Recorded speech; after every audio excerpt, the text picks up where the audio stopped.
Hey there, everybody, and welcome to another episode of the GDO show.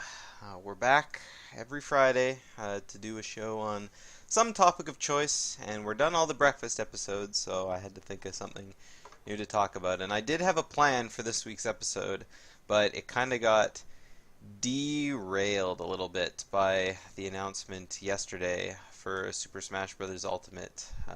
All the characters have been revealed. They showed some final stuff about the game before the game gets launched early next month, at the very beginning of December. So we're going to quickly, well, not quickly, but we're going to talk about Smash Bros. Today. So enjoy the show, and I hope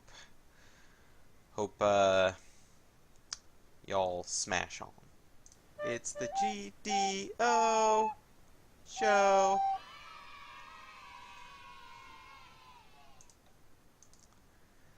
Alright, so I'm sure one week I'll record a louder version of that.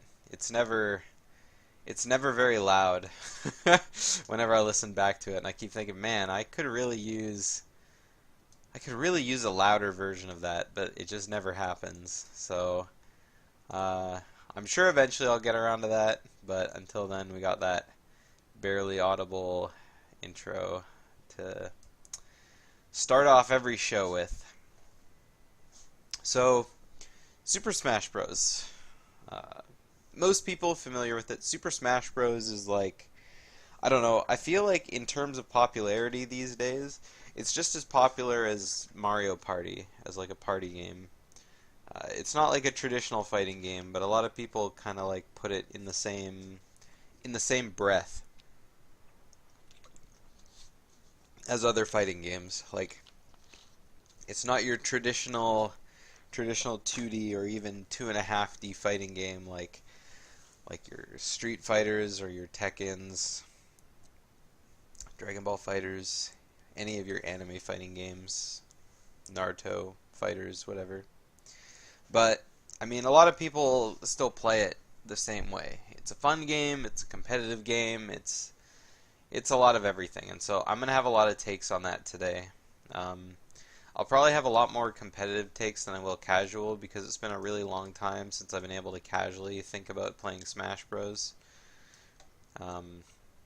Just, once you get into the scene and you get into the mindset of how the game wants to be played from your end, it just kind of keeps going that way. So, I mean, picking up the game and just playing it is great, and I can still do that, but it just feels like you're playing bad.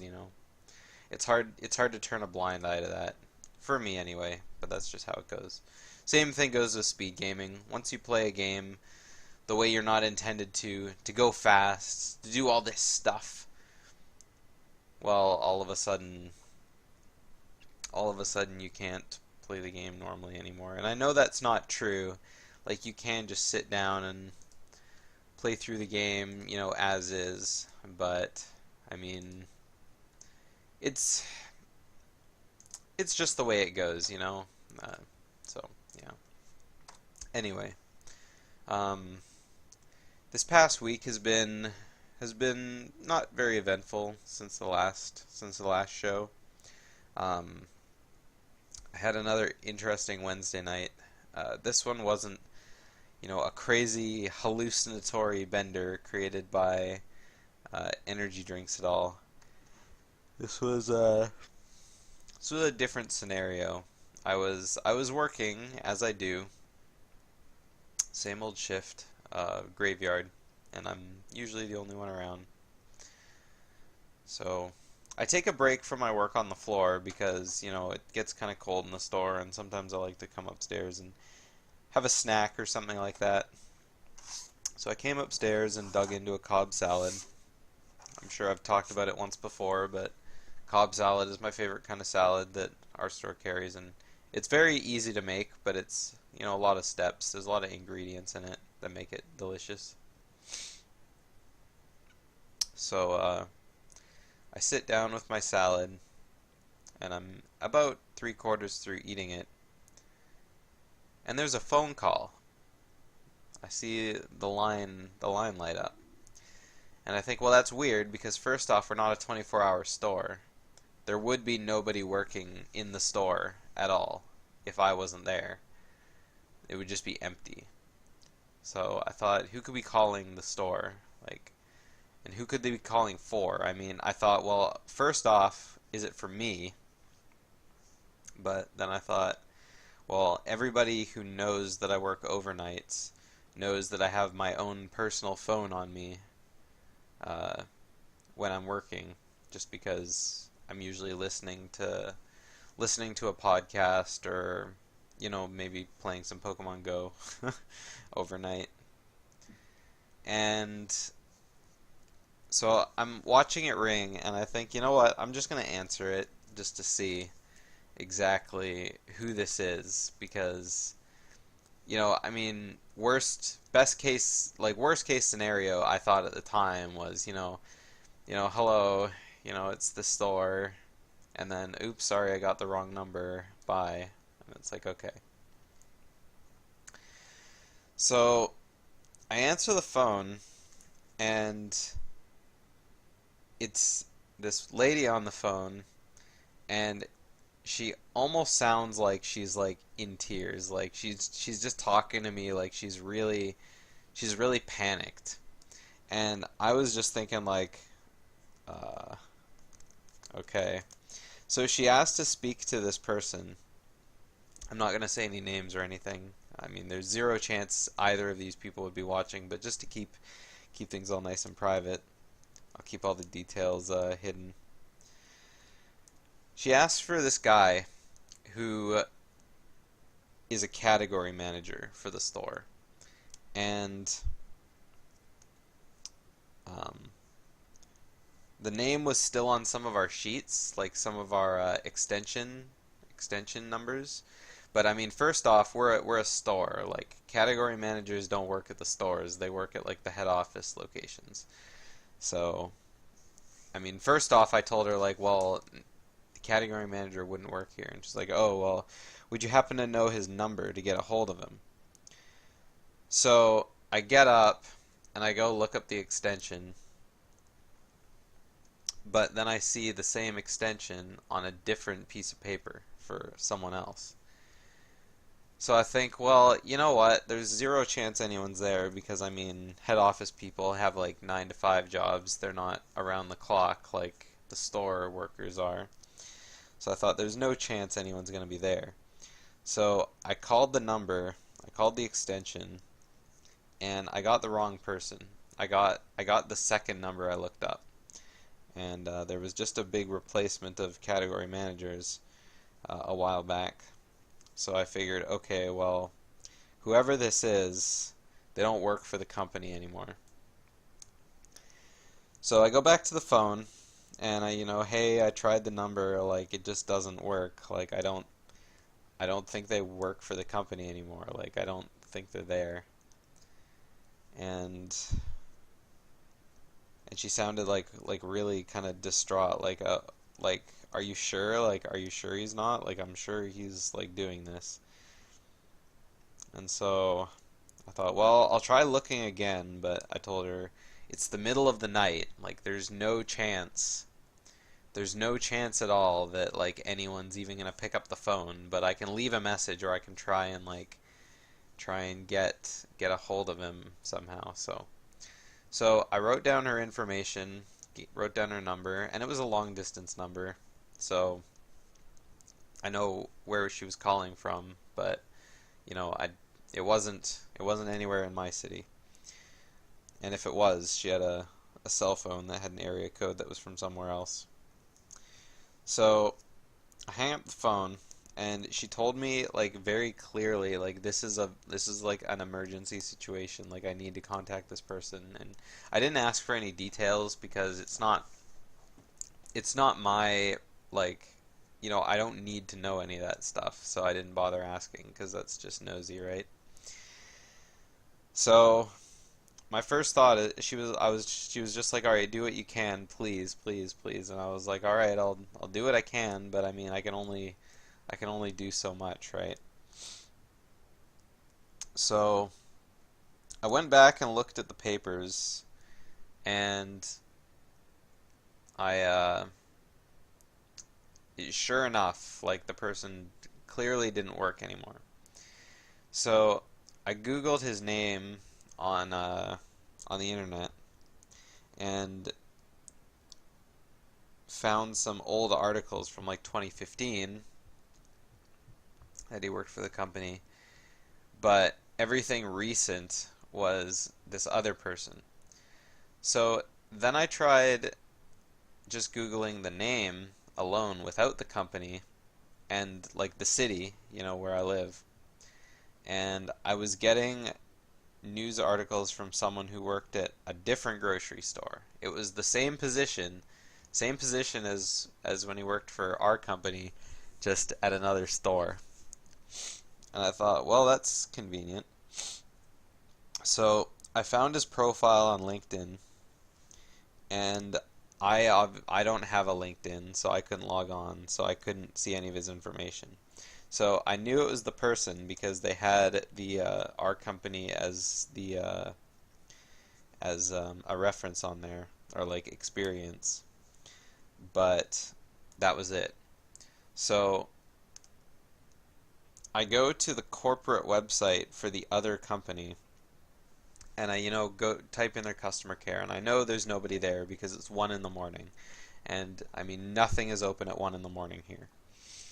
In terms of like administration jobs and stuff. So I find their corporate mailbox and I hear the guy's name among the people, and I'm like, okay, so he definitely works for this company now. So I phone. So I listen to his voicemail and I think, okay, well, obviously he's not going to be there. But then he had like, if you really need to reach me, here's my cell phone.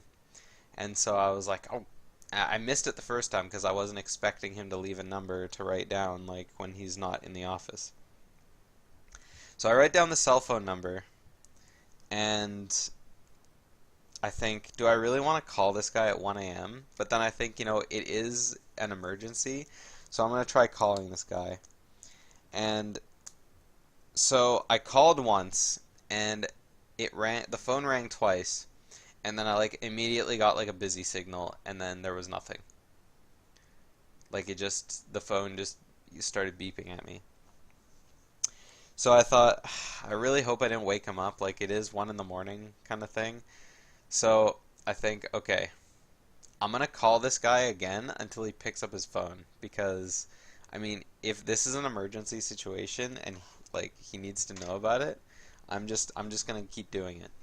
So I phoned a second time, and the phone rang a couple times, and this time he actually did pick up, and it was, he sounded like he'd been up, but not really.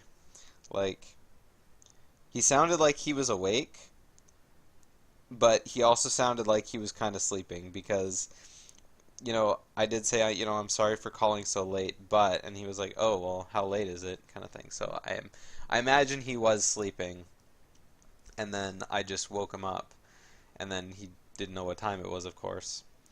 So I tell him, like, hey, there's this person, she has an emergency, she was trying really hard to get in contact with you at our company, and he was like, oh, well, I used to work there a couple of years ago, and I was like, I know we still have your name on some of our sheets, I saw that, but none of the phone numbers work anymore. But anyway, here's her information, here's her number, please give her a call, just because, she did say it was like a big emergency. And he seemed really confused. He sounded like he knew the person, but like he was like, when I gave him the name, he was like, oh, okay, like I wonder what's going on.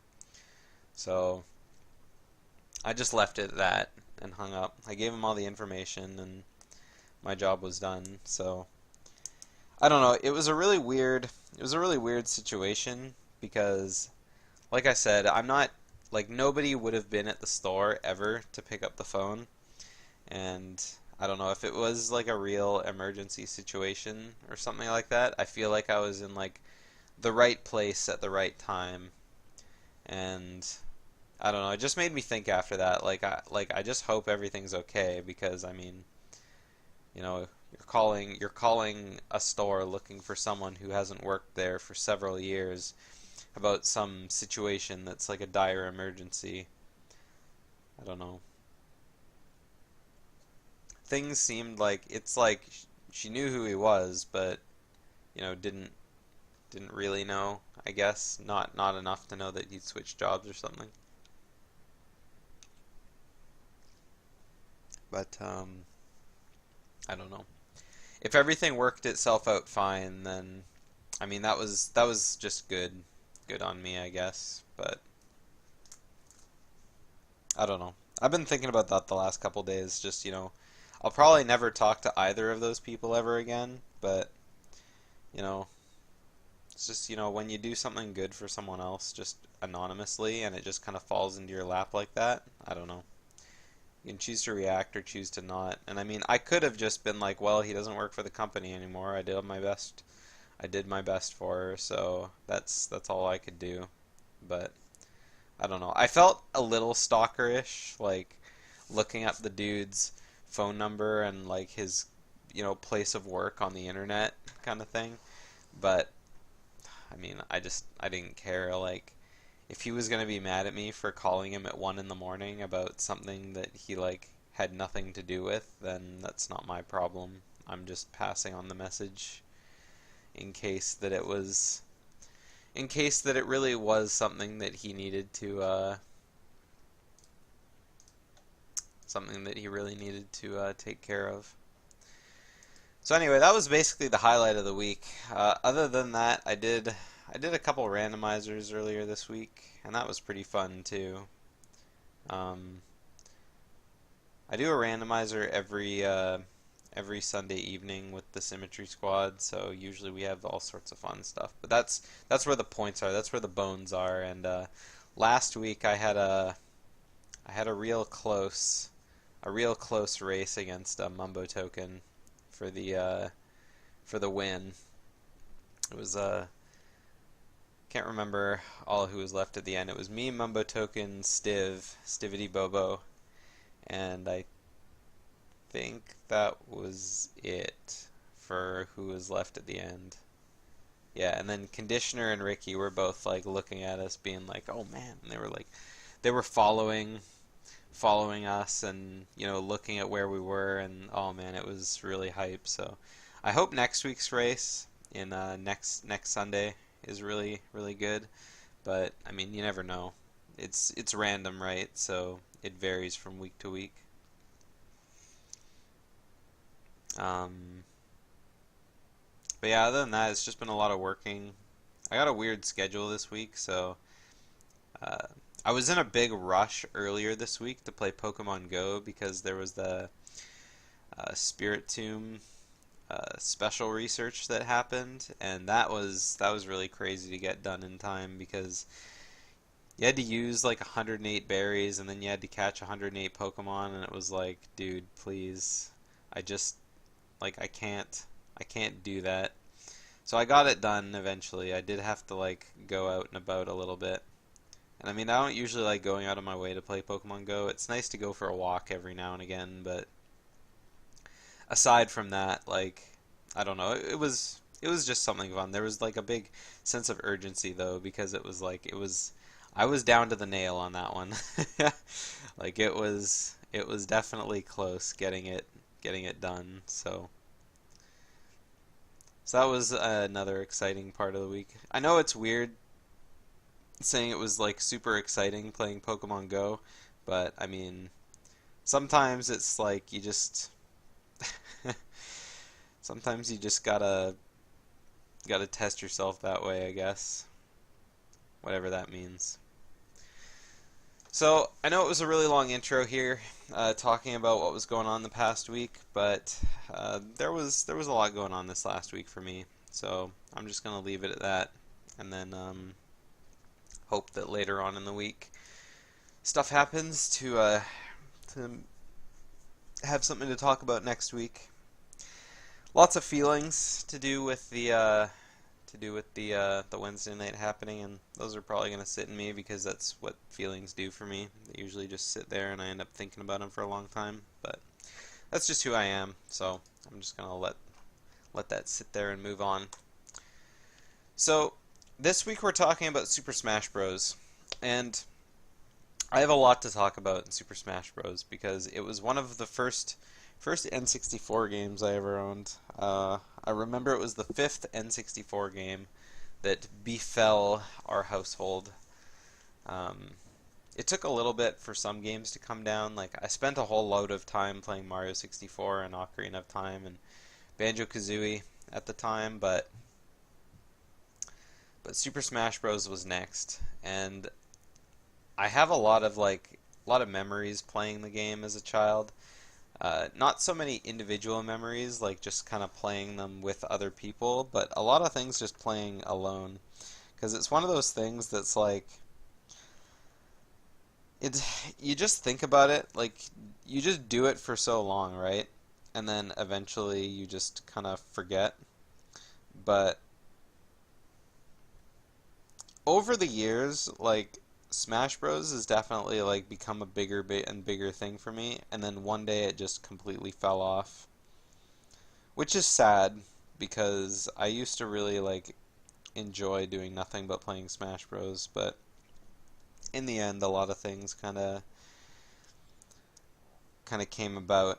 Like I remember being young playing Smash 64, and then when Melee came out, I used to spend a lot of time at my friend's house playing it.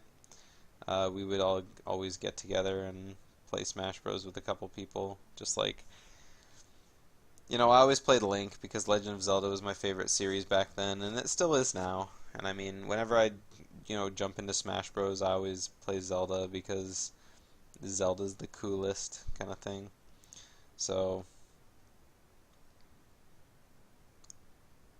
so there's that. But then on top of that, it's just like, as Smash games like keep coming out, I feel like the want to play them is like getting a lot less than it used to be, which isn't so much of a bad thing. Uh, looking at the looking at it in the long run, but when I think back to all like the good times, they kind of just like fade slowly or get a little bit jaded by current experience. And I'm probably going to be talking about that a little bit as I like get through the game. I'm going to talk about each individual experience with the Smash games and kind of what I thought about all the characters and stages that were all in them. I had a lot to do, or a lot of Smash 64, Melee, and Brawl in my life, but I never really played a lot of Smash 4, to be honest. Like, I played it for a while when it first came out, because, it was our Smash 4, it's fun and stuff.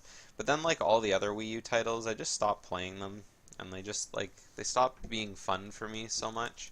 I played a lot of Hyrule Warriors for the Wii U, but I mean, it was just a pain having to set up the tablet and stuff like that, and I don't really know. I don't have a lot of high hopes for Smash Ultimate in terms of like how much I'm gonna enjoy it.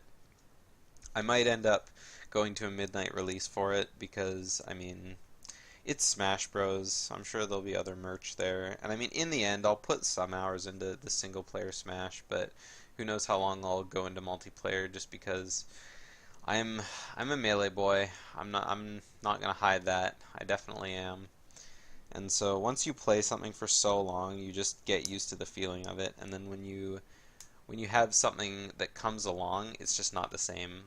It's like similar things, but not so similar. Like, for example, I play a lot of Banjo-Tooie, and I mean, when you play a lot of Banjo-Tooie and you go back to Banjo-Kazooie, it's hard to do because the game's mechanics are just so archaic in terms of like the game, going backwards. But then there's a lot of things that are better that way, right? Like some things are good that way, some things aren't, and then you just get used to one thing, and then when you have to go to do something else, you're just like, I can't do it anymore. So that's kind of how I feel going forward with Smash. But I'll get into that as I go through it. So, starting with Smash 64, I kind of gave the intro now instead of before, but I wanted to leave that a little just for, branching on what we're going over each week. That's kind of what I use Info for, and then I don't really. I should have made another split sync Smash summary, but I didn't have a lot to say for Smash 64 anyway, so I decided to leave it as it was. So for Smash 64, like I still don't even remember how I unlocked everything in that game, to be honest. um, like there were only 9 stages in the game, and I mean the stages were pretty fun, but in the end, it's like I mean it was simple. That's the thing that I really liked about it. And when I was when I first started playing the game, of course, the character I only played was Link. Link was the the best character ever because Link was just amazing kind of thing. Like Link is one of the iconic Nintendo characters that made it into Smash, and he's so cool. And then, I mean, I'd played all the games at the time because, I mean, by the time Smash Bros. Came out, I had all the games for the SNES. Like I had Donkey Kong Country 1 for SNES. I had Mario All Stars. I had, Yoshi was in Super Mario World. At the time of playing Super Smash Bros., I'd never played a Kirby game before because I never played Kirby Crystal Shards until much later, and I never played any of the SNES Kirby games um, until later as well because I only ever played the Game Boy Advanced remakes of them.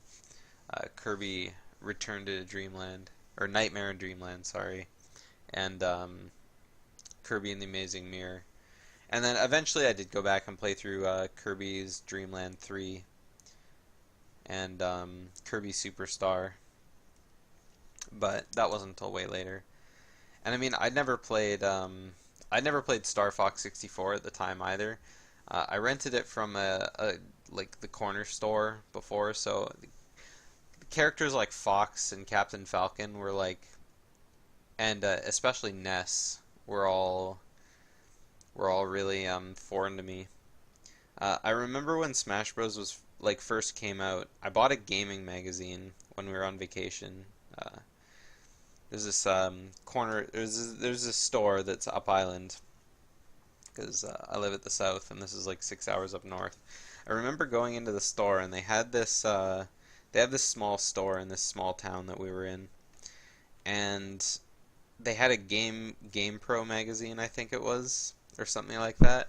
But they had a giant. The whole magazine was basically about Smash Bros. I mean, it had other games in it because there was other games at the time, but the main focus of like the middle of the magazine was Smash Bros. Because that was the newest thing at the time. And I remember buying it because Smash Bros. Was just so awesome, right?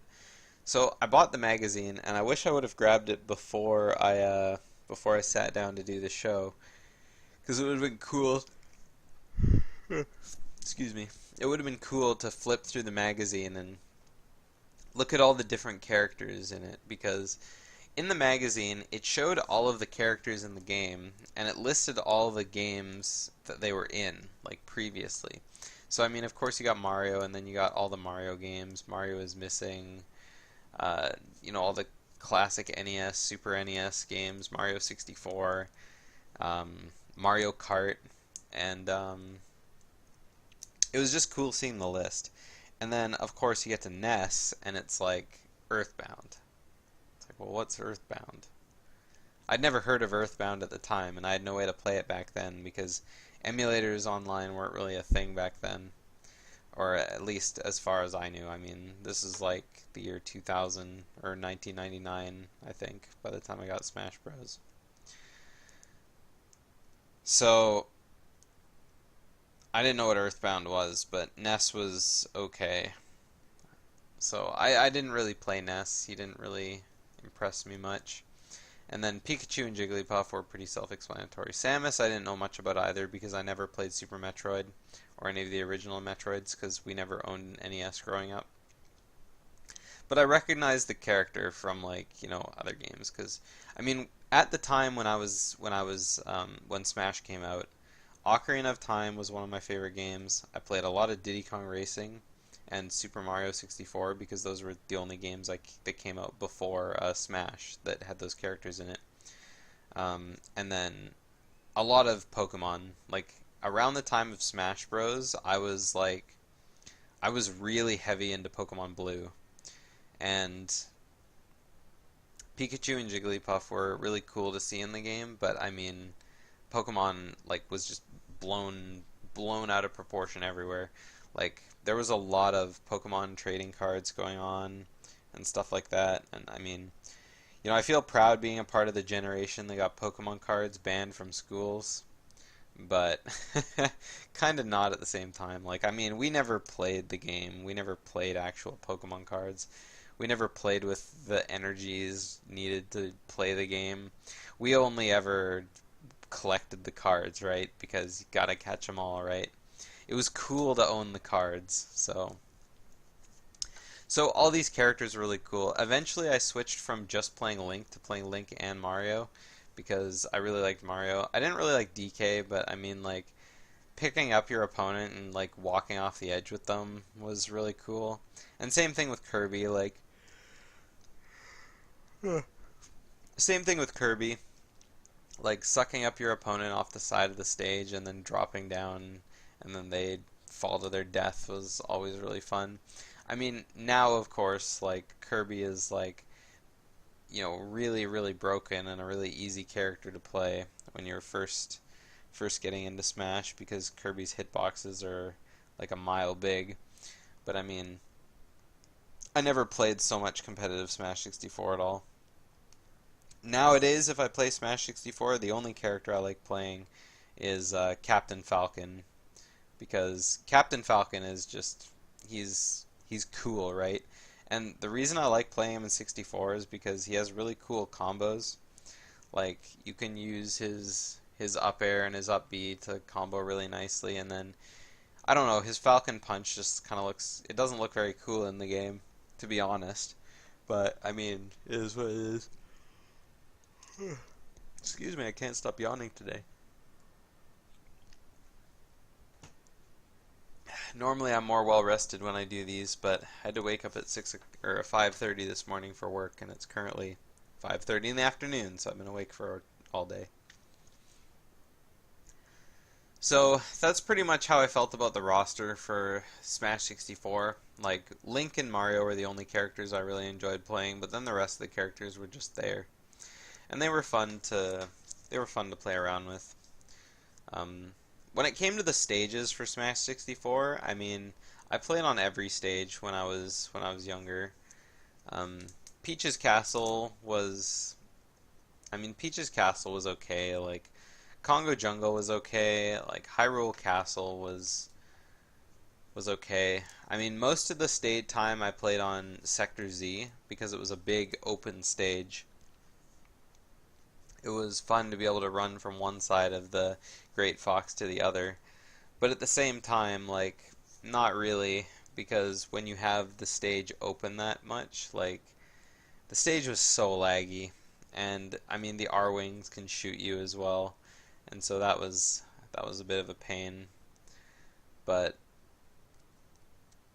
I mean, dying off one of the R-Wings was always, like, terrible. Planet Zeb's and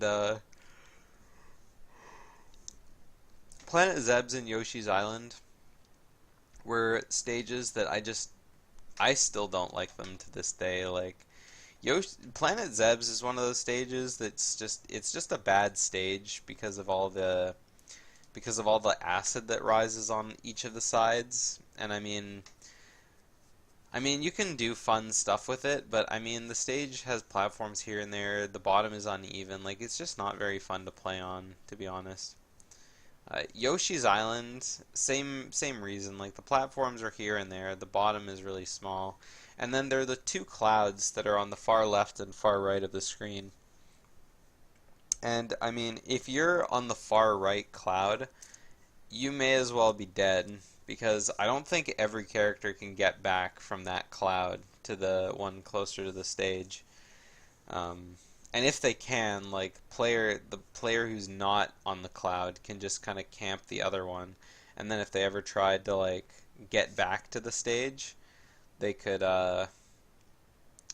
just evaporate the cloud and they'd fall to their death. So I mean, once you're over there, you're over there, and I mean, there isn't really any other way to get back from over there in a safe way. Like, if you get smashed on that side of the stage, you're probably gonna live because the stage is really big, so you probably won't hit any of the explosive boundaries of the stage.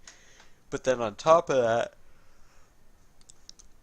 that, you may as well be dead anyway. So you can just land on the cloud, chill there, and I mean, if you're ahead of your opponent in score or stock, you can just sit there on the cloud, and your opponent has to go to you. And when that happens, that really sucks because then like your opponent can stand there on the cloud, and then when you jump over, they can they can just stand there and wait for the cloud to evaporate and take both of you down with them, kind of thing. So I mean, it's just not fun to play on the stage, in my opinion. Dreamland is, I mean, it's classic. It's small, it's got platforms. It's basically the battlefield. It's basically the battlefield of Smash 64.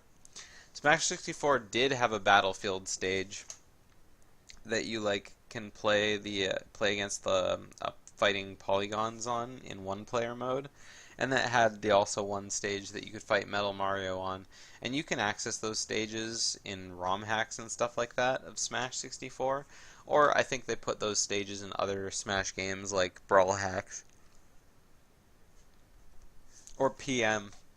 But at the same time, like, it's, I mean, the game didn't have a lot of good stages, to be honest. Like, Dreamland and Hyrule are the only stages that are, uh, or Dreamland is the only neutral stage, I think, and Hyrule Castle, Congo Jungle. This is competitive speak, by the way. Hyrule Castle and Congo Jungle are the only two counter picks, and then the rest of them are all banned because of various reasons. Saffron City had Saffron City had some fun mechanic to it where Pokemon would come out of the top of the building. And Saffron City is actually back in Smash Ultimate, which is really cool. But I mean, I didn't really play too much on the stage either. The one unlockable stage in Smash 64, Mushroom Kingdom, was, in my opinion, a terrible stage. Like, I never enjoyed playing on it when I was a kid either. But I mean, it's like, I just don't know, like, you have piranha plants coming out of the plants, and you can warp around the stage, and there's P blocks you can hit, and it's just terrible. Like, there just really isn't anything good. Both sides have a walk-off. There's a big pit in the middle. It's like a Mario Bros. 3 stage. So, or a Mario Bros. 1 stage, I guess. Mushroom Kingdom. But, yeah, it's a Mario Bros. 1 stage, my bad. Except, with the POW blocks. I don't think the original Mario Bros. Series had POW blocks. So, I don't know, I could be wrong. I can't think of any though. I think POW blocks were first introduced in the American version of Mario 2. But that's just how it do. The one-player game modes in Smash 64, one of them that I wish they'd bring back is Board the Platforms. Board the Platforms was way better than whatever they came up with in Melee. Like, I can't even remember the one-player things in Melee. There was Break the Targets, of course. That stuck around. And then I don't remember the other thing they had, to be perfectly honest. I can always look it up on the Smash Wiki. I'm there now just in case I need it for anything. I mean, there was all sorts of one-player stuff you could do in Smash, but I'm just trying to think of stuff you could do during the games. I think it was just like that one arena where you hit trophies into the little thing in the middle of the stage. But Break the Targets was pretty fun. But Board the Platforms is something that I don't think has existed since Smash 64, and I really wish they'd bring that one back.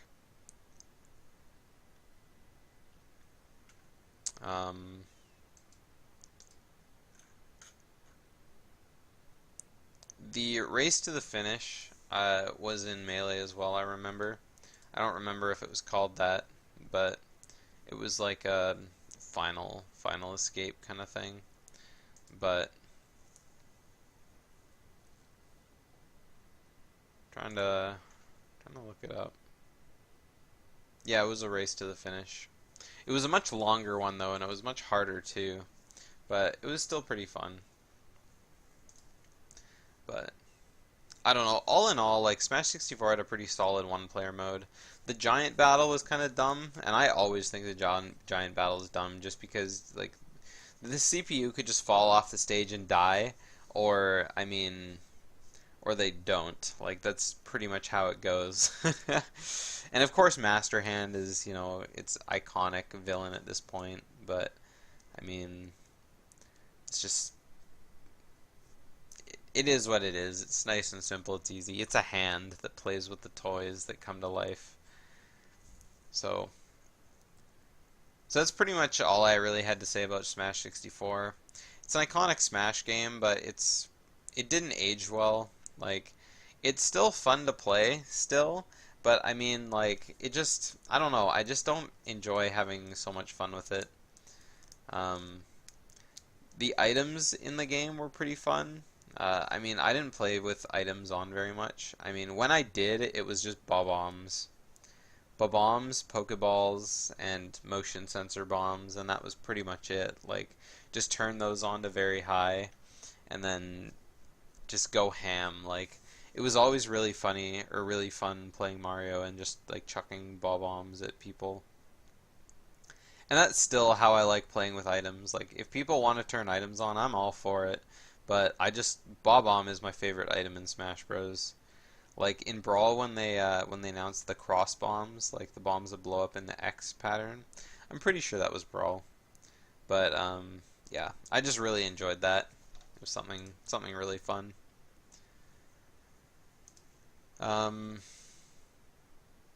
So moving on to Super Smash Bros. Melee. Super Smash Bros. Melee is one of the games that helped me like evolve as a person, I feel. Like, everyone bonds with certain people over certain things. And for me, Super Smash Bros. Was one of those things. Um, when Melee first came out, I remember going over to a friend's place and we played a lot of Melee. Like, you had to unlock the roster at first. And I mean, there were a lot of characters in it. I mean, of course they had new characters, and I mean, they were all really fun. Like, I mean, not all the characters were really fun, of course, but but I had my favorites. Like out of there were all the original characters that were in the first Smash, and I played a lot of Link because I mean Link was my favorite character from Smash 64. But but then I started playing a lot of Roy as well because Roy and Marth were the new characters from the game from Fire Emblem. No one has ever heard of this because it's a Japanese game, and Fire Emblem characters were just like, I mean, back then everyone thought that Roy was like way better than Marth because his sword lit on fire and he had like that was pretty much it. Like his sword exploded when he held the B button kind of thing. I mean, looking back, it's really funny when everyone was like, "No, actually Martha's way better now," but like he just doesn't do anything. But I mean, back then I didn't care. I just wanted to play the game for fun. So I played a lot of Link and I played a lot of Roy, and that was pretty much it. Like that's pretty much how far it went. So I remember me and or two other friends, we got together and played a lot. And I remember I was the second best in the group. Because I could beat one of my friends fine, but I had a really hard time against another one. And so then one day I started playing Sheik, and I remember playing Sheik, and it was so like fun, like playing agile character that this agile character that just could move around and stuff. and it was a new character, so I wasn't playing the same thing again. Like it was a brand new thing, and that really caught me off guard because I was like Link is the best kind of thing. But then I was like, well, Sheik's from Zelda Series 2, so I'm gonna play Sheik. And then after that, I pretty much only played Sheik. Like Sheik was the character that just it was always go to, always, because Sheik was just so much fun, and she had needles, and she had a whip, and she had like a really good forward air move that like punched people out of the air, and it was just like, oh, and that was really fun. So I played a lot of Melee like through high school, and the there's just so much stuff about Melee that I love that I just eventually found and started doing more and more. I guess I'll talk about that a little bit later because it gets deeper. So first off, played lots of Melee up until grade 12, and it was in my grade 12 high school year that I thought, you know what? Me and one other friend or two other friends thought, you know what? We can start holding Melee tournaments in our high school for like the grad class at lunch kind of thing. Or we can set up a long-lasting tournament. So it's, here's all the matches. Everyone eventually gets around to playing each other kind of thing. And then once everyone plays each other, then that's the tournament. So we set it up, and we did that for so long. And I was like the best Smash player in my grad class. And so it was because I'd been playing it so much, and I mean there were a lot of people who gave me the runarounds. Like there was this one Fox player who this was before competitive Smash was even a thing for anyone, and he was a Fox player, and he knew how to play Fox, and he could run around, and he could up smash, and he could throw, and I mean nothing technical, but I mean it was still more than I could handle at the time too, because I wasn't used to playing people who could play the game really fast, right? Because Sheik, right? So word around my classes, there's this one person who's in my grade who can beat everybody, and everybody's talking him up, and and everyone's like, "Oh man, I would really want to see you play this guy, right?" And I had no idea who he was because he never came into our school until halfway through the semester, and I hadn't had any classes with him at the time, so I didn't know who this person was. And everyone, said to him, said to me, like, "Man, you two should play. Like, you guys are like the best. I wanna see you guys play." And I was thinking, like, who is this guy? Like, he could like be a match for me. Like, he could beat me. Like, I don't think so. So eventually, we find out who each other are. And he'd heard tons about me because, I mean, his Smash Bros was his thing too, right? It was both of us played the game like so much. And 17-year-old me was just like, I mean, I can beat this guy like with my eyes closed. Like, I mean, there are people in my grade who like put up a fight. They can put up a good fight, but they can't beat me. So one day we meet and we exchange who we are, and everyone's like, "Oh man, we need to play Smash together." So we think, all right, meet me, in the student lounge here after school or during lunch or whatever, and we'll play. But we need an audience because I mean everyone's been hyped to see us play. So why not get an audience to see us play, right? And I mean, in the back of my mind, I'm just like, oh man, I can beat this guy easy. If there's an audience, if there's not, I mean, in the end, it's entertaining. But I mean, I just gotta show everyone that I can play Smash Bros. Like, and this guy is eh. And I mean, everyone had seen him play, and everyone had seen me play, and everybody didn't know who was gonna win. It was pretty. Like everyone had their thoughts, but I mean it was pretty even. So we sit down and I play Sheik as usual, and this guy picks Marth, and he bodies me completely out of the water. Like it was close, but it wasn't really that close. Like it was close in the fact that like, I was better than everyone else, but I could clearly beat them. Like they could put up a good fight, but I could clearly beat them. This was like the same thing except for me, like or except for him. Like I was putting up a really good fight, but it was very clear to both of us that he was better than I was. And he was doing all this stuff that I'd never seen before, like because I mean at the time, like this was early 2007 or uh yeah, this was like early 2007. So this was or late 2006, sorry. This was like October, November 2006.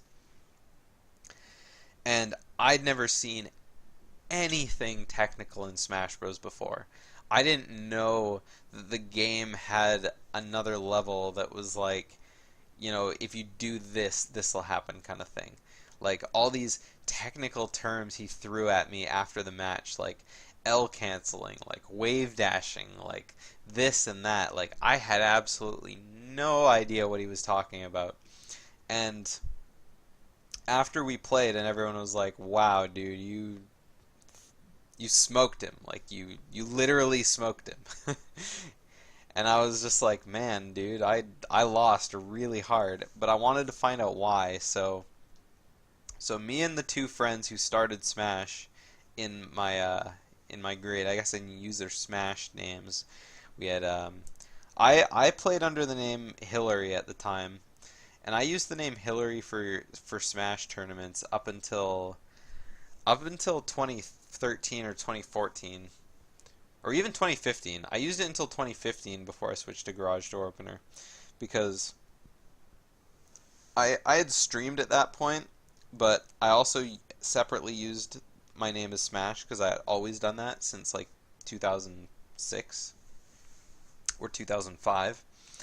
And so I used the name Hillary.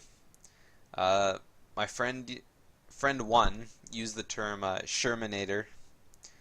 Um, Friend two used the tag. Can't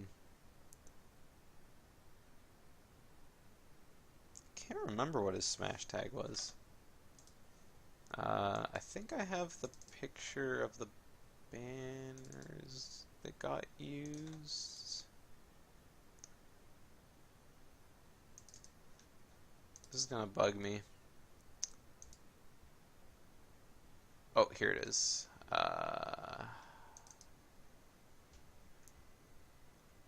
Oh, he used the name Japman. That's right, Japman, because he was Japanese, so Japman just seemed.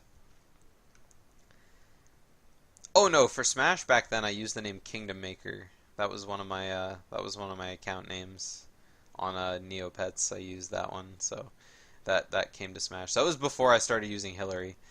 That was in high school. I still used Kingdom Maker, and then after that, after we graduated, I switched to Hillary because it was really funny at registering under tournaments under that name because everyone was like, "Oh man, there's a girl here," but nope, it's just me. Yeah. So,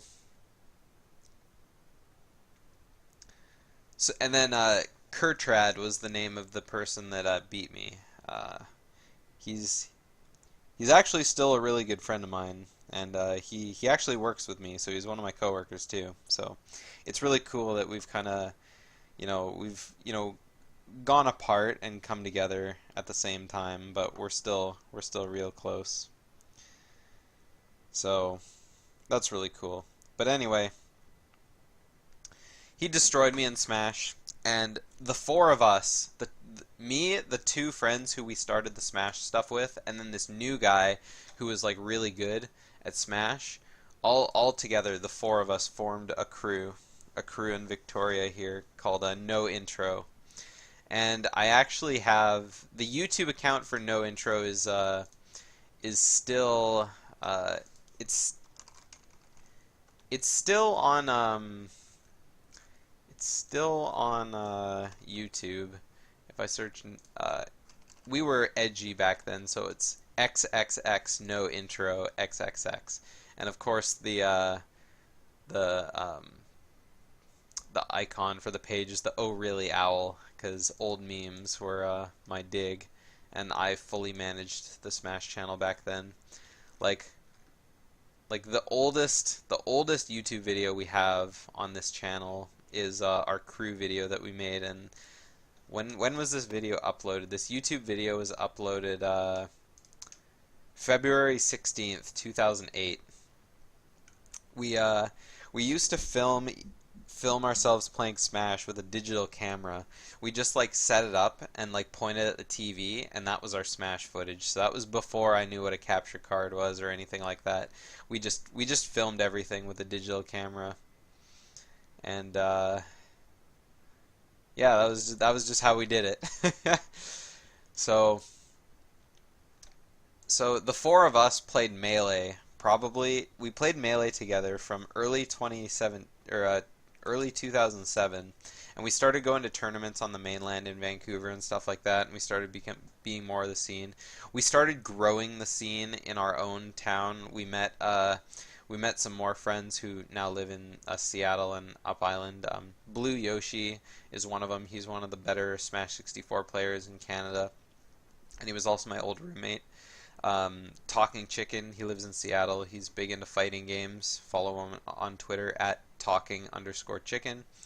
Other friends like Daltsy, who's big here. We found him one day and we were like, hey, and he was way better than any of us. He was the best Smash Melee player I'd ever seen at the time.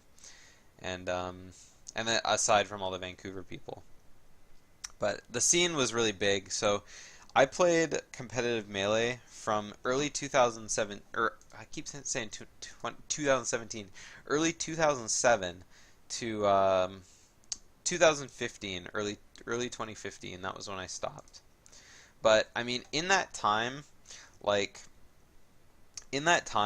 I just like, you grow like emotionally connected to the people that you hang out with a lot, right?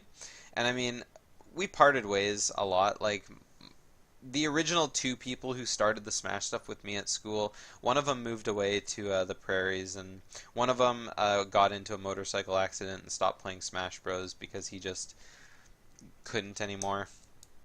And then that was just pretty much how that went. And then, of course, like, I hadn't seen Kurtrad for a long time, and I mean, basically Smash is like dead between all of us now, and I don't play Smash anymore, really, unless it's there. But I mean, for a time it was all I did. Like, I remember in 2011, from 2011 to 2013, I did nothing but work. I mean, I was in school back then. No, that was when I took a break from school. I took a 3-year break from school from early 2012 to 2015, and I really regret doing that for multiple reasons. But in that time, I did basically nothing but work, play Smash, and make Let's Plays, and that for that like 2.5-year period. That's pretty much all I did, and it was fun. But I mean, like, Smash was just such a big part of me then, and that's probably why I mean, I don't, like I said, I don't play Melee anymore, but it's just connected to me. So whenever I talk about it, all these feelings come back, and it just feels good to talk about. So after the four of us started playing Smash together, we eventually decided to start playing good, because of course the three of us, knew nothing about Smash. And this fourth friend who joined us, he knew everything about Smash. He didn't know how to do it all great, but I mean, he knew all the advanced tech and stuff like that. So, so, um, so we asked where he learned, and we learned about Smash World forums, which I don't know if it still exists today, but I'm sure it does. And we learned all about the character-specific forums, how to do this, how to do that, and we learned all the good stuff. Uh, and eventually we started playing. We just did nothing but get together. We'd get together like a bunch a week and just play Melee. Like after we graduated, we just like, hey, whose turn is it to meet, at whatever house. And of course, one friend we always met at his house because he lived very central, and so everyone would, have the same amount of distance to travel to get to his. But we cycled, and I mean, it was just we just got together, played Melee together on like we'd set up two TVs. We just played 1v1 between the four of us for like 6 hours, and then we'd go home and we just alternate pairs, and we'd get videos of each other playing each other just in case we needed to make a combo video because that was the cool thing at the time. So, I mean that's just what we did. And eventually we all decided, you know what, we need to pick a main because I mean, it's good to play every character. It's really fun, but you need to have one character that you're really good with if you want to start entering tournaments. So I'd been playing nothing but Sheik for a really long time, and I dabbled a lot with Zelda when I played in the tournaments at school. And I decided that because I just don't have like the finger speed or like the thought capacity to be able to make those moves on a controller without practicing, and I couldn't play a fast moving character.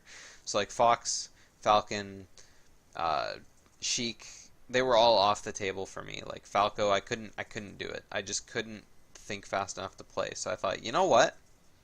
I'm gonna get really good with Zelda. Just base Zelda, like one of the worst characters in the game. She was like the best character in the worst tier of the game. And I thought, you know what? I'm gonna do it. So against these guys who I could beat no problem. I mean, eventually I could beat Kertrad no problem. It took a while, but eventually I learned how to play, and I could beat him just fine after that. Um, I think out of the four of us, eventually I was the best, and then Kertrad was definitely second best, and then my friend Shermanator was third best. But it was so long ago. Like I just remember he played Falco. Shermanator, his main was Falco, and Kertrad was Marth, obviously. And I remember against Falco, I always had problems because of the lasers. But I know a lot of people that play Falco, so I have a lot of Falco experience.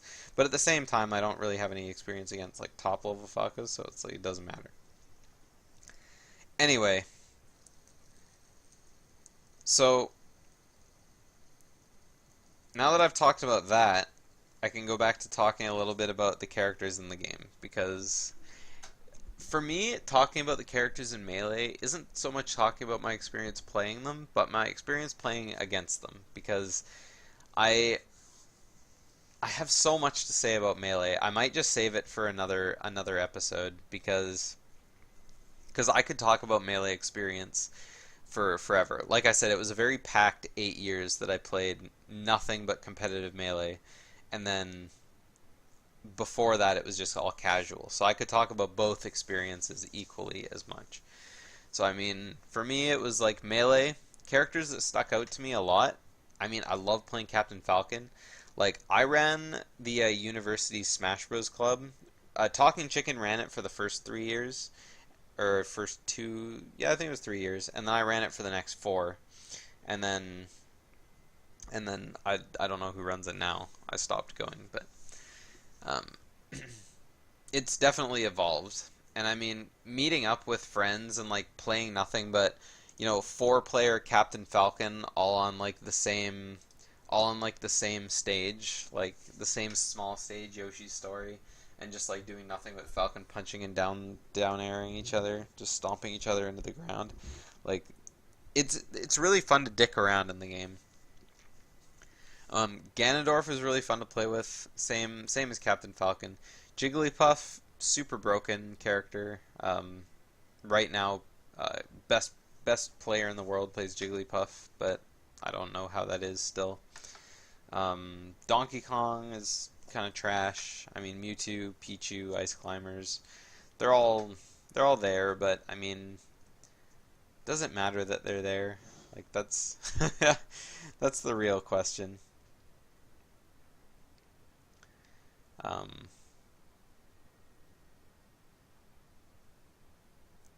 so yeah. I mean, I just don't know what to start talking about here when I start thinking about Melee, because it's like all my experience or just how I feel about the game. Like, I don't have a lot of experience playing with a lot of characters in Melee. Like, I've played all the characters, but I mean, I just don't care for most of them. Like, going through the list here, Mario, Luigi, Yoshi, Donkey Kong. I played a lot of Link, Samus, Kirby. All the characters I'm just mentioning off, I just don't care about. Dr. Mario. Shermanator played Dr. Mario as a secondary to his Falco main, so I played a lot of Dr. Mario. And then Kurtrad played Marth and Fox. And then my friend Jatman, he mained a bunch of different characters, but he mostly played Bowser and Peach, but then he also played a little bit of Samus, and he also played a little bit of Luigi, and he played a little bit of Fox, and I mean, he played everybody. So, but Zelda was like the character I learned to play the best. And I mean, with Zelda, like, she's not very good, but so I had to learn to play the game in a different way, like, than everyone else, because everyone else was like, learn to use this wave dash tech or whatever kind of thing, and I was like, well, I can't do that because I can't think. So I just learned to watch people and anticipate. And I developed a really good game sense by doing this, which took me a really long way. Like, when I played competitive Melee in Victoria, like, I was definitely one of the better players. Like, there was some people I couldn't beat, obviously, because they played at a higher level than I did. But I mean, it carried me a lot longer than it should. And I mean, everybody around me was good enough to beat me, but they couldn't for some reason. And I couldn't ever really explain that because I never moved fast. I never played the game very well, but I was really good at reading people's moves and just counterattacking and doing what I think would be a good punish. And that carried me to like second or third place in most tournaments for several years until people started actually getting good. So, yeah. I mean, a lot of people say that I was good at what I did when I played it. And I mean, I definitely underrate myself because, I mean, I don't really think I'm that great of a player either. But I don't know. It's like I said, it's really hard for me to talk about Melee without going into like a bunch of different things just because my brain gets all garbled figuring out what I need to talk about. So, um, that's pretty much all I have to say about the characters in Melee. If I didn't mention any, I just don't really care about them. Like, for me, Zelda Sheik is like all I play nowadays. I don't really have any other characters I play. I'll go as Zelda in every matchup I start out with, and then if I need to play against a really good players, Fox or Falco or Ganondorf or something like that, I'll switch to Sheik just to get that a little extra speed. But I mean, like I said, it just depends. I play the game to have fun now, so I mean, when it's around, I'll sit down like, hey, you guys are playing Melee. Mind if I sit down? And then 9 times out of 10, I'm sitting down to people who have never played competitive Melee. And if they have, they know how to play the game. They just don't know how to play the game, if you know what I'm saying. So, Melee's one-player mode was by far way better than any other game's one-player mode. Aside from Subspace, but I'll get to that. The classic mode in Melee was very similar to Smash 64, except they added on some extra stuff. Like, trophies was a big thing in Melee, and I thought trophies was really cool, but at the same time, like, it was, trophies, whatever. They're just things. I did collect all of them once. I mean, that I could have collected. There's a couple that were only like Japanese only, uh, but I mean that's just how it goes. Adventure mode was really fun, running through stages and doing battles here and there, and then eventually you'd be doing a battle in a stage. But it was mostly the running through the stages that I thought was really cool. And I wish more Smash Bros. Had stuff like that, but I mean, Smash 4 and Smash Ultimate haven't shown any signs of that, which kind of is a shame, but it's really hard to think of stuff like that. Um, All-Star mode was really cool, being able to like just fight every character in the game. Obviously, it needed every character in the game unlocked to play because you had to fight every character in the game. Mewtwo was a big pain to unlock because you had to play 20 hours of versus matches mode. But I mean, you could just like set two players on to some stage that has no hazards and then just leave it and then just run off later.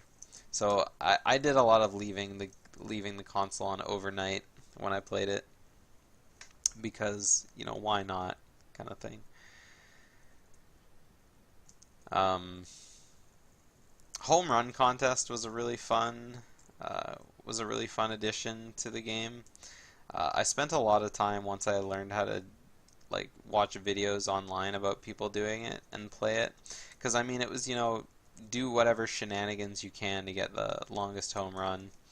And bat dropping with Ganondorf, learning to do that was really fun, but I didn't really do anything with that. I was like, ooh, I wonder what I can incorporate into like real life matches, and then I couldn't at all. So multi-man melee, same thing. Doing the 15-minute melee to unlock Congo Jungle 64 was the dumbest thing I'd ever done as a child. You just basically spamming down B with Donkey Kong for 15 minutes straight. And that was pretty much all you did. Like, there wasn't anything else to do other than that. Because, I mean, if you fought the wireframes for 15 minutes straight and didn't die, like, that's crazy to me. I just couldn't imagine doing that. Or, like, just jumping off the stage with Jigglypuff for 15 minutes. Like, but I mean, with Donkey Kong, you just sit down B, and then you don't even need to press down after that. You just spam the B button and watch a cartoon or something like that, and then come back and hope you didn't get knocked off by a wireframe. The target tests, break the targets, was returned, and I thought they did a really good job with that. I wish break the targets was as much fun now as it was back then. I feel like the fun got taken out, but that's just me.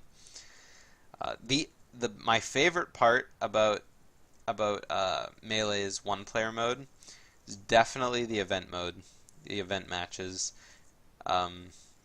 It's one thing that got me really hyped about seeing the Smash Ultimate one-player mode, the Spirit thing. It kind of reminds me of the event matches, like, hey, beat this character with these restrictions, except you can power up your character. Kind of like how stickers worked in Subspace Emissary. Another thing that I thought was really fun that I played around with a lot when I first played Melee was the different modes of gameplay. In the special Melee. So you had camera mode, which was like a fixed camera mode. Well, fixed camera mode is its own thing. I don't remember what actual camera mode was. But then you had like super sudden death where you start at 300%, and giant melee and tiny melee where you start like permanently big or small. Invisible melee. Slow-mo melee was really fun for a little bit. Single button melee was like you could only use the A button kind of thing. And then lightning melee was really fast, and stamina mode was where you had stamina. I played around a lot with that, especially. And the other thing I played around a lot with was the tournament mode. Like the tournament mode was like when you were bored and doing homework, like just setting up tournament with only CPUs and just letting them fight was definitely something that I did a lot of. Um, like just kind of let the CPUs fight to the death. Like set up a tournament bracket so you have one of each computer player, and then see which AI was the best. Usually it was Link that made it to the end whenever I did it. So, I mean, I still to this day think Link was the best AI just because he always seemed to beat the other AIs. So it's just the way it was. Um, I can't remember a lot of the things. I did a lot of these tournament modes among CPU players when I was bored as a kid. Because I mean, sometimes you don't want to play the game; you just want to watch CPUs. And then tournament mode is really good for running the Smash tournaments at school as well. Because yeah, I mean, it's just the way it was. And then of course there was action replay. Um, Action replay was interesting to play around with because I never discovered action replay until I had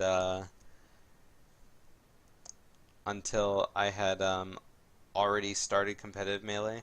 So being able to play with certain action replay codes on was just really fun. And I mean when I got into like Brawl Minus as well, that was like it brought that back a little bit. All in all, that's all I really have to talk about Melee. Like, I can't really talk about so much of the experience without talking people's ears off, but if people want, I can talk about the tournament experience I had in Melee as well throughout the years, and go on a little bit about that. Oh yeah, I forgot about the stages. The Melee stages was one of the favorite parts. I really wish a lot of these stages existed like now. When Smash Ultimate was like, hey, every character is going to be in Smash. All of a sudden, the first thing I thought of was, all stages too? And I mean, I'm sure some will be back, but not all of them. Um, from the neutral stages, I mean, some of them were crap, like Mushroom Kingdom, Peach's Castle. Congo Jungle was the first time I ever heard the DK rap, because I'd never played DK64 as a kid. Yoshi's Island, Yoshi's Story is a good stage. Rainbow Cruise is a good stage. I really like Great Bay because Majora's Mask is my favorite video game. Temple, Brinstar, Fountain, Green Greens, whatever, Corneria, Venom, Pokemon Mute City on it, Icicle Mountain. And then, of course, you have your Final Destination, Battlefield. Those two are excellent stages. Mushroom Kingdom 2 I really hate. Yoshi's Island from Super Smash Bros. Sucked. Congo Jungle from DK64. No, not really a lot to say about that one. Brinstar Depths was fun to play on for a little while, but eh. Kirby 64, Dreamland Classic Stage. Poke Floats was a really good stage too. Big Blue I didn't like, Foresight I didn't really like, and Flat Zone, the Mr. Game & Watch stage. I thought it was really cool idea for a stage, but I don't really like that one either.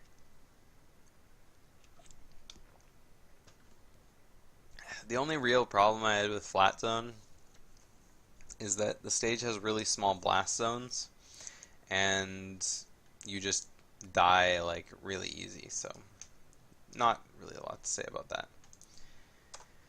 Anyway, that's all I really have to say about Melee for now. I can go on and on about my past experience, but for now it's just like whatever. So, Smash Bros. Brawl. It's the beginning of 2008, and Smash Bros. Has been delayed like 3 times now. And Smash comes out in March. So, I book off 3 days of work because I want to do absolutely nothing but play Smash when it comes out. And I'm just like, man, this game is so hype because Melee had put this gigantic thing on me that was like it's so good. I bought my Wii the November before because I wanted Smash, but then it got delayed, of course. So I played a lot of Paper Mario. Uh, so I So I played Brawl when it came out for 2 days straight, and I beat the Subspace Emissary in one sitting because it was just so amazing for me. Like all the like all the cutscenes in Subspace, as well as like the characters' interactions with each other and like the storyline, and I mean, the game itself was just really cool. Um, there were a lot of things about the game I didn't like. Like for example, when Smash came out, basically everyone I knew stopped playing Melee and started playing Smash Brawl. And we played it for like 6 to 8 months before we played Melee again, and we were like, wow, Melee, I've missed you so much. We're just gonna stop playing Brawl and play Melee again. But Brawl, Brawl was just really fun for a long time. Like the single player itself, like the boss rush, was really fun. Um, a lot of the characters in the game were really fun to play as. I mean, of course, there was obviously the Meta Knight shenanigans that happened, but that just happens with Meta Knight, you know. um, so characters that are still here, we got Mario, Luigi, Peach, Bowser. That's great. Yoshi, Donkey Kong, Link, Zelda, Sheik. I tried playing Zelda in Brawl, but it just was too different. Like Zelda wasn't very good. Ganondorf, Samus, Kirby, Fox Falco, Pikachu, Jigglypuff. Falcon was in the game too, but he was bad now. Ness, Ice Climbers, Marth, whatever. Mr. Game & Watch was my new main. Mr. Game & Watch was like my favorite character to play because in Melee he was very meh, but in Brawl they changed him in just the right way that made him so he could just like rush down people like no matter what they did. And I really liked that because because I just non-stop attacking was just something that was just really appealing to me. And I couldn't do that with Zelda because she was bad, but I mean with Ganon or with a Game & Watch, it was like, all right, let's just get in there and rush him down. So Game & Watch was my new main. And then Shermanator, who played Smash at the time, he played King Dedede because he was just attracted to the way King Dedede's movesets were. And he just played nothing but Dedede. And I don't remember if he had any secondary characters or whatnot.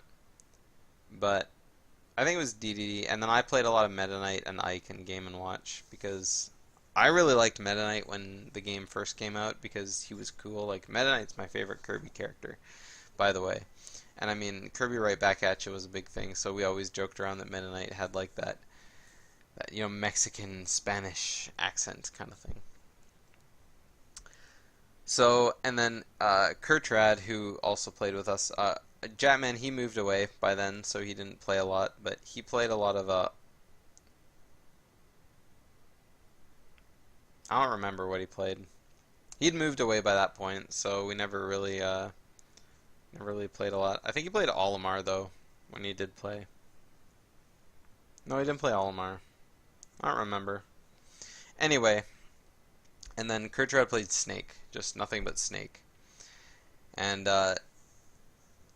defeating Dedede was really hard because, I mean, Melee was one thing, but when we got into playing Brawl, it was like, man, these characters are just like so different now. So Dedede and Snake were their own, separate things. We did what we could, and we had a lot of fun with it. But I mean, I didn't really meet anyone who played lots of other characters. Liveryman, another friend who joined us along the way, he played Olimar when he played. Talking Chicken played. I want to say. I don't actually remember who he played. Let me look up that no intro on YouTube because he's in a lot of the those videos. I deleted all of our Melee videos a long time ago, and there's only Smash 4 videos on there. Oh, he played Kirby. Played a lot of Kirby.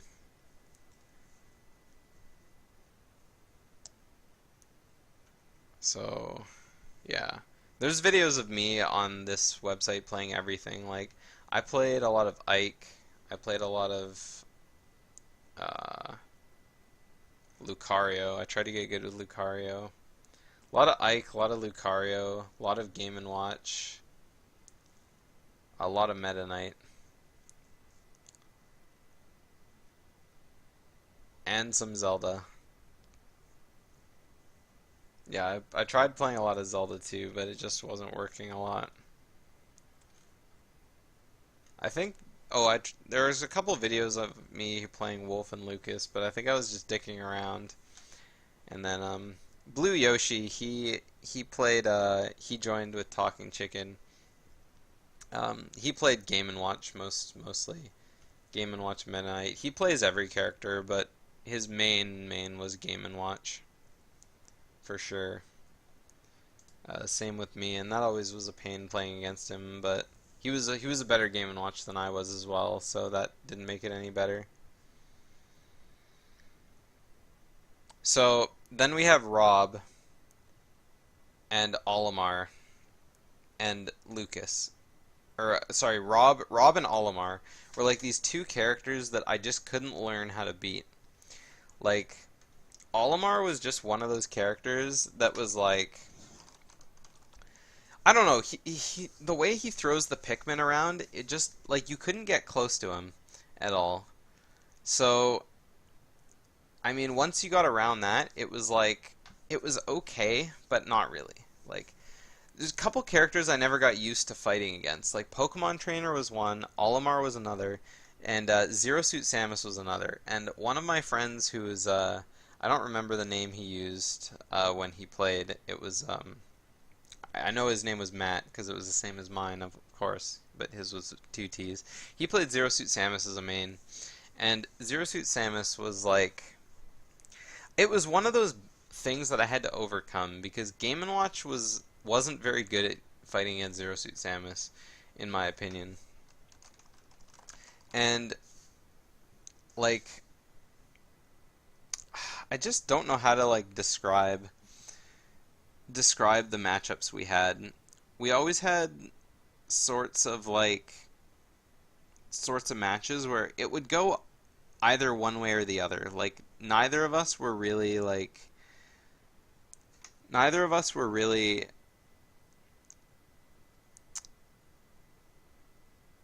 one-sidedly victorious, I guess you could say. It always came down to like last stock. And I don't know, it was just really funny like every match being like this, and it was just like, well, I see it's going to be another one of those days kind of thing. Um, Same with Diddy Kong. One of my friends played Diddy Kong, and it was the same thing because Diddy's bananas that he threw were just so obnoxious, and it's just really hard. um, so yeah, I don't really have a lot to say about that. Again, it's just like all these experiences and thoughts are piling through, but it's hard to figure out what I want to talk about first. So I played probably a lot of. I mean, I just played Game & Watch mostly. Eventually, I was just like, you know what? I'm not going to get good with any character. I'm just playing Game & Watch. But then I spent a lot of time playing the single player modes because Brawl had a lot of music tracks in it, like a lot of them. And that was one thing that really appealed to me playing the game because in Melee, each stage had like one track that you could play, and that was it. But in Brawl, not only could you set the music from stage to stage, but there were also like 4 or 5 tracks per stage or more. And it was like, whew, this is so many. And you could collect CDs to unlock more, and there were stickers which you could use in single player as well. And then, you know, Subspace Emissary was this huge thing, and then there was a boss rush where you could do all the bosses from Subspace, plus, you know, Master Hand and Crazy Hand from the classic modes. And so, and then on top of that, like, on top of that, I don't know, there was just a whole lot of like there was a whole lot of other stuff to do in the game. Like the biggest thing I liked about Brawl compared to Melee was that Brawl had these achievements that you can unlock, and the achievements were like really fun. Like really fun because you had this big list of things to do, and I mean some of them were like play this 10 times and unlock this character kind of thing, and then you could use a hammer to break open some, but some couldn't be broken up with a hammer, like boss mode on very hard, which was the hardest thing ever, or on intense, like I don't think I ever did. um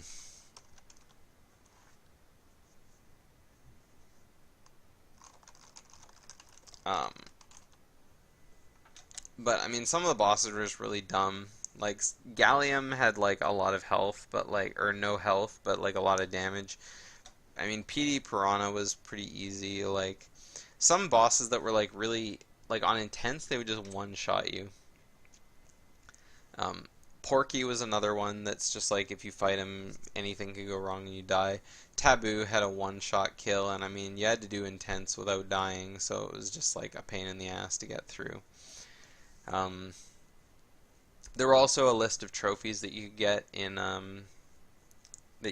Brawl as well, and I mean there was just so much to do in terms of the one-player stuff. They still had home run competition, and there was still like a break the targets that you could do. I don't think they were as fun as the melee ones, but I mean there was there was some fun to it. But the main thing about Brawl was the Subspace Emissary. And Subspace Emissary was this gigantic story mode that was just it just went on and on. But you got to see the characters interact. There was hilarious cutscenes and this and this.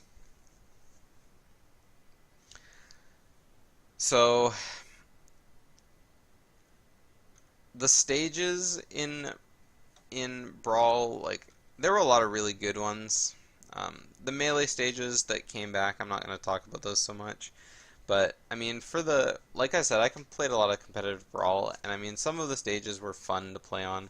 Like I mean, the legal stages, Battlefield, Final Destination, Delfino, Yoshi's Island, Pirate Ship and Norfair were both counterpick stages.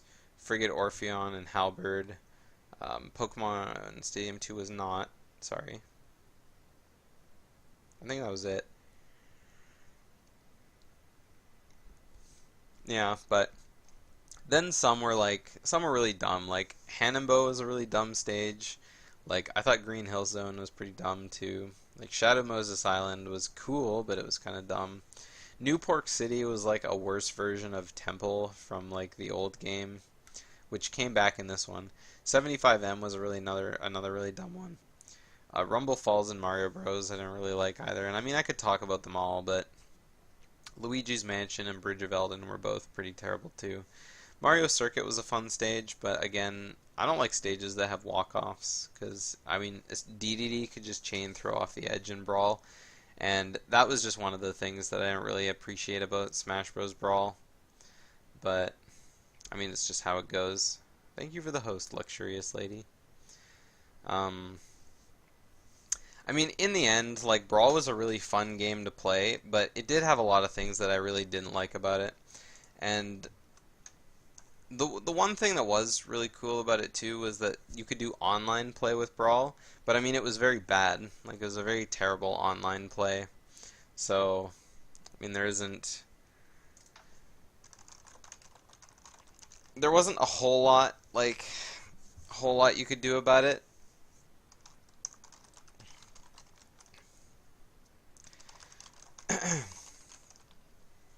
Pirate Ship was a really fun stage too though. Like I don't know. I out of all the stages in the game, I probably had the most fun with Pirate Ship just because of the like the cannons and stuff like that, and the fact that the stage got blown up in the wind and whatnot. Good fan service, but again, like I don't know what my favorite stage that I would pick in the game was to play on. Probably Frigate Orpheon. I thought that was a really fun stage, but there were a lot of really dumb things that could happen.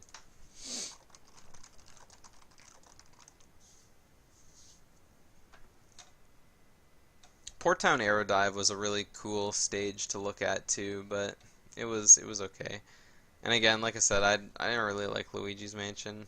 Like, it was just one of those stages that was like, it was a lot of the stages in Brawl had really cool ideas, but they just, I don't know, they just weren't eh. Like PictoChat was really fun. Like I I really would have appreciated PictoChat if there was like Miiverse comments like they had on the Wii U in the background, but I mean some of those would probably have to be censored. Like if they had like updated Miiverse content on PictoChat stage would have been really cool. But I think PictoChat was mainly a DS thing instead of a Wii thing, so I mean it is what it is. Oh, there's also Smashville. I forgot about Smashville. Smashville was a cool stage too, and you could listen to KK Slider doing his shows every Saturday night, I think. So yeah. Um, so yeah, that was pretty much everything I had to say about Smash Brawl. Not quite as much content to talk about in terms of Melee. I mean, I could talk about more, but again, it's all just like tournament stuff. There was a lot of good memories with Brawl in the past with going to tournaments, especially in the Smash Club, but then we went back to playing Melee and never played Brawl again. So, Smash 4. Oh, actually, before I move on to Smash 4, I'm gonna talk briefly about the Brawl mods that happened. Um, there were several Brawl mods that were made using Homebrew. Um,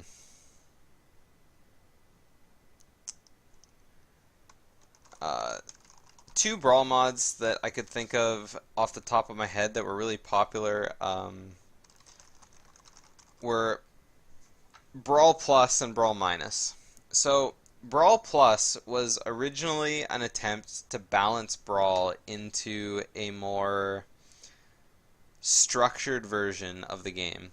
So, like, it was meant to balance out the characters in such a way that made the game more competitive to play.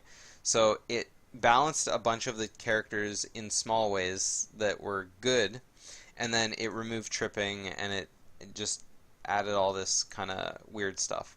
Now, Brawl Plus eventually went on to transform into Project M, which was a really big mod to the game, which was really successful for a long time until they announced that they were going to stop making balance changes, and then literally everybody just dropped it that day. They were like, okay, it's not supported anymore, bye. But in PM, I played a lot of Zelda because Zelda was back to the way I liked playing her from Melee, and she was just really fun. Like, Mewtwo was really fun.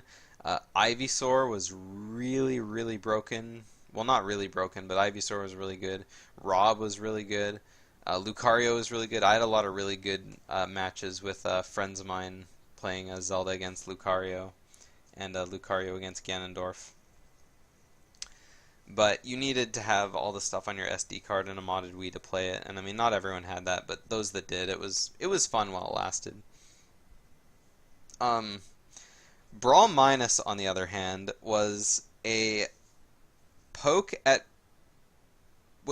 Brawl Plus that basically said, okay, in order to make the game as balanced as possible, we need to bust every character to the point of oblivion so that every character is broken as hell, so that way no character has an advantage. And they did a lot of really, really funny things with Brawl Minus. Like, I mean, first off, homebrew modding was like a thing like that was slowly gaining speed back in the days of Brawl. So, I mean, like hacking music into the game, you could hack in whatever music you want. Like if you hear some YouTube flash video or whatever, you could take that music and put it in, and you could make characters for your costumes and stuff like that. Like homebrew modding was definitely the best thing that ever happened to Smash Bros. Brawl, in my opinion. But I mean, Brawl Minus was just like a big joke because I mean Brawl Minus tournaments were really funny too. Because I mean Sonic moved like 3 times faster than he did in Brawl, and I mean Captain Falcon's Falcon Punch had like a giant like lasting hitbox that like created like the sun and that just continuously dealt damage and stuff like that. And I mean there were a lot of other changes too. I mean some were more than others, but I mean,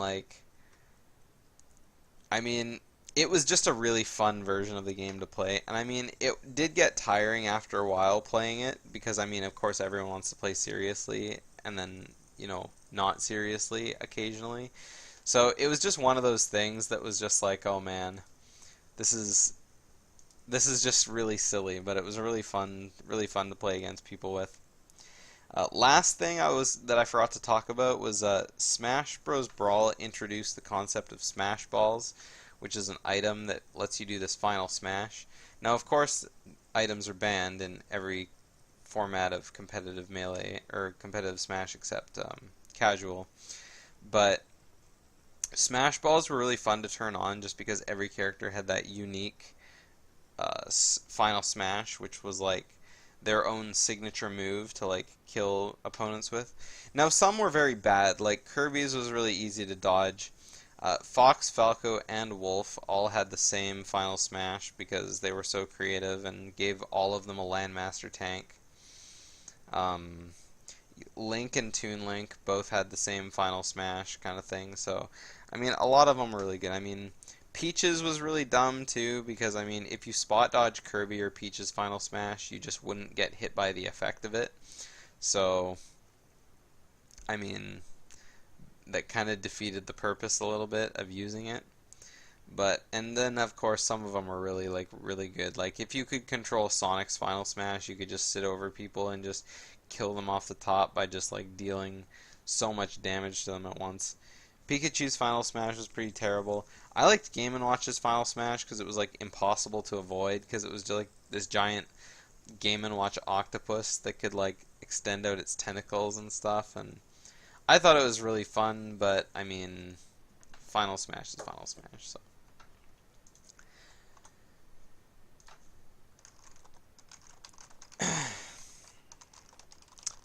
So now we move on to Smash 4.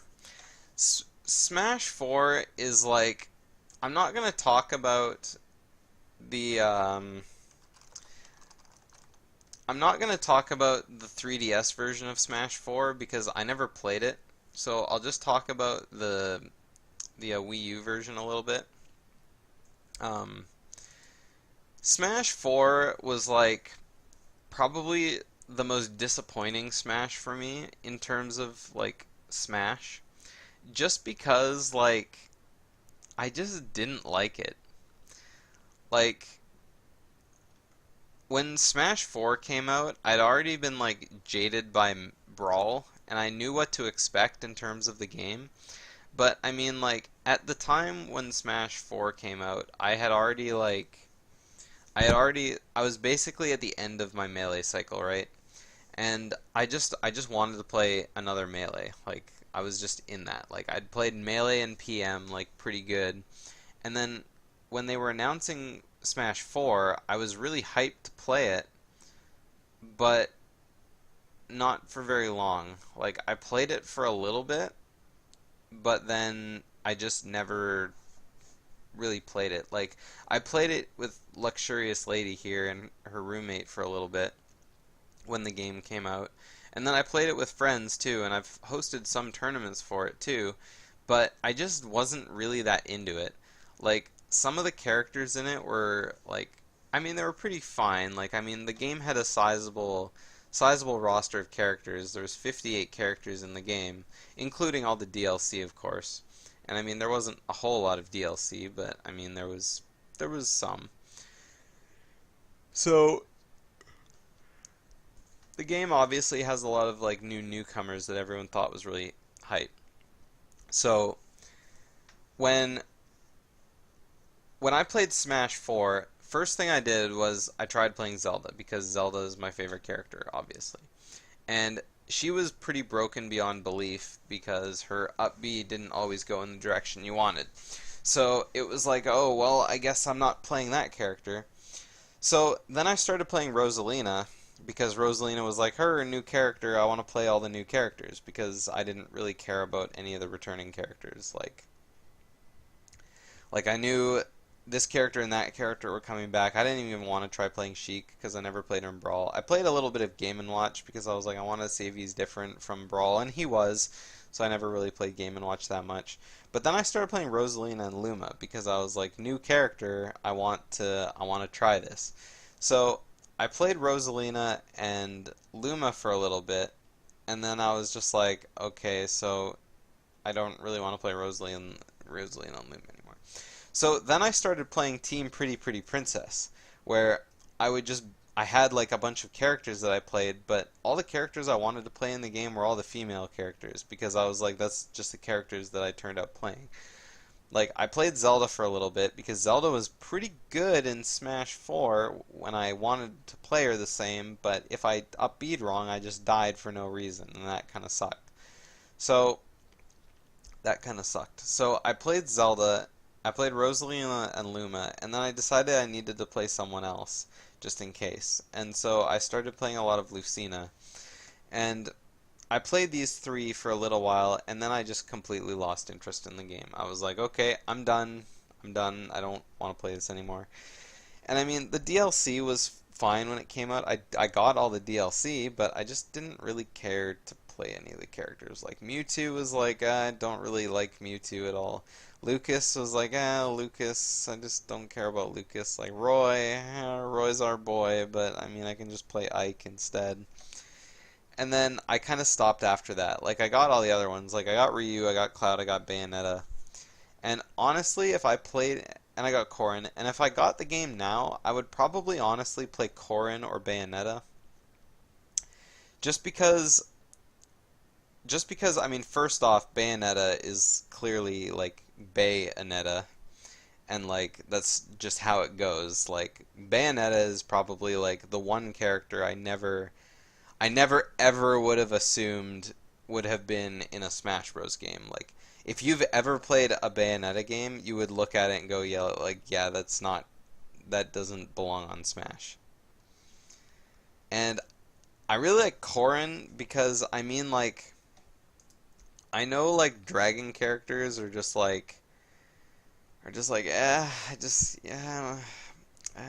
Fire Emblem, But I mean, Corrin's got really cool moveset that I really like. So, I mean, if I was to play a character in Smash, it would definitely be Corrin.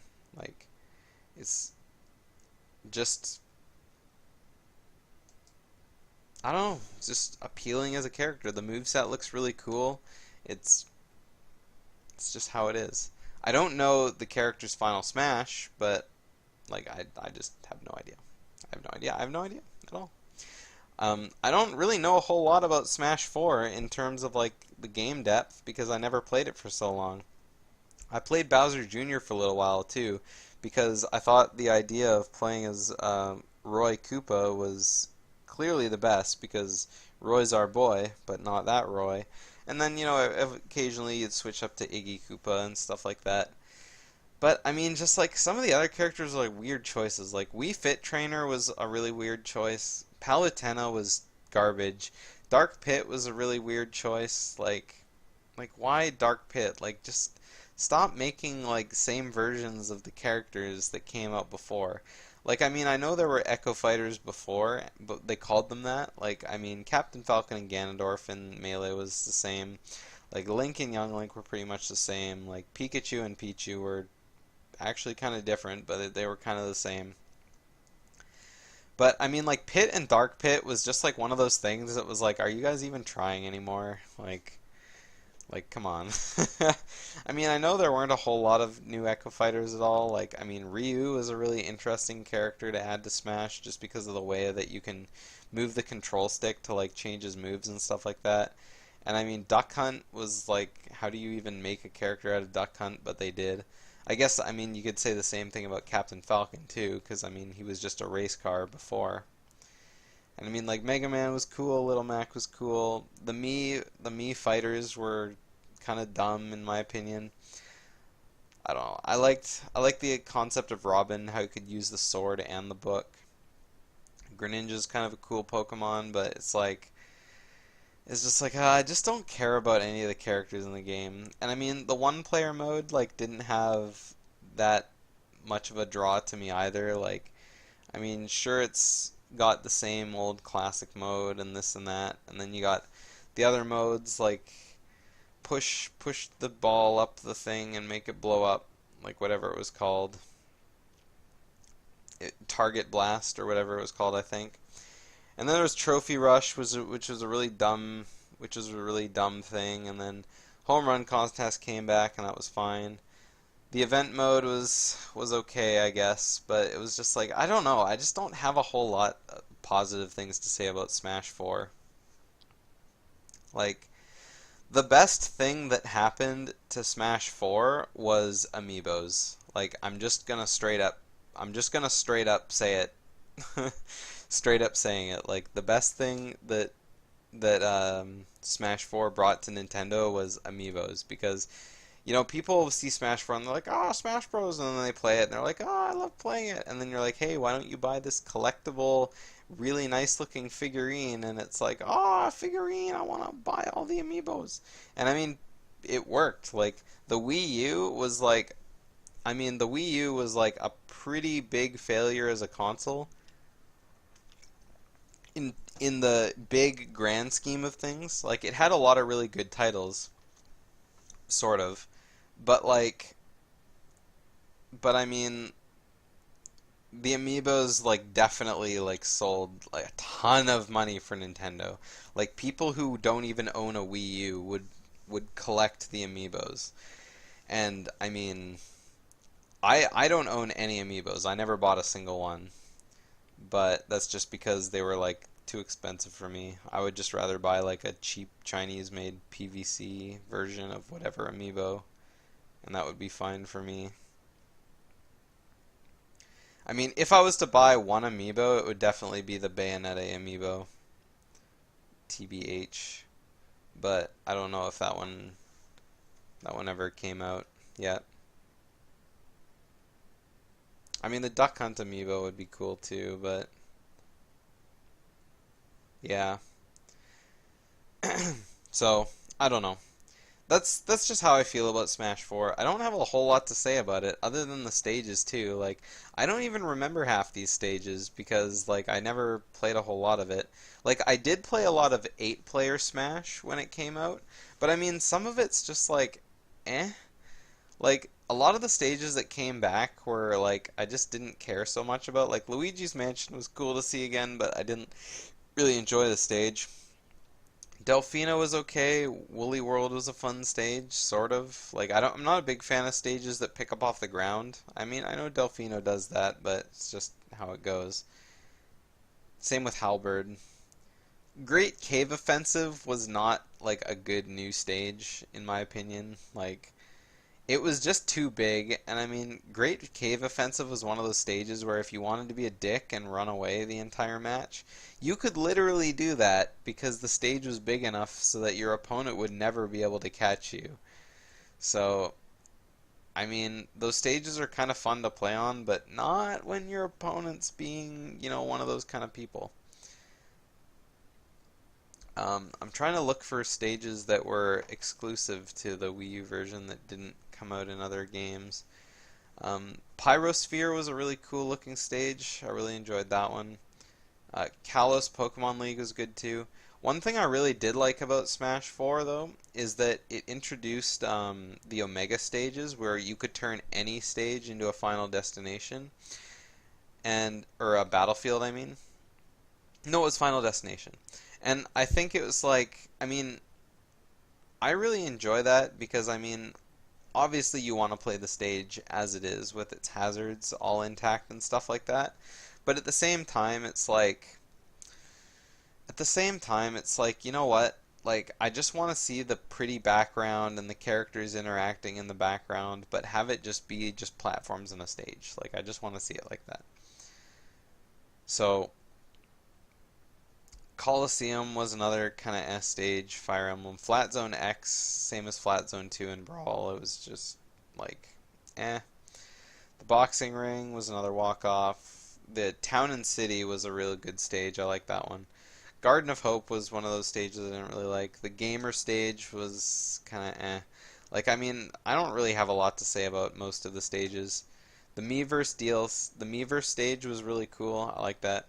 Woohoo Island was really good to see too. I never played much of a Wii Sports Resort because I mean I got it with my Motion Swoop Plus, but I mean I bought that specifically for Skyward Sword, so I didn't really care that much about going into it so much.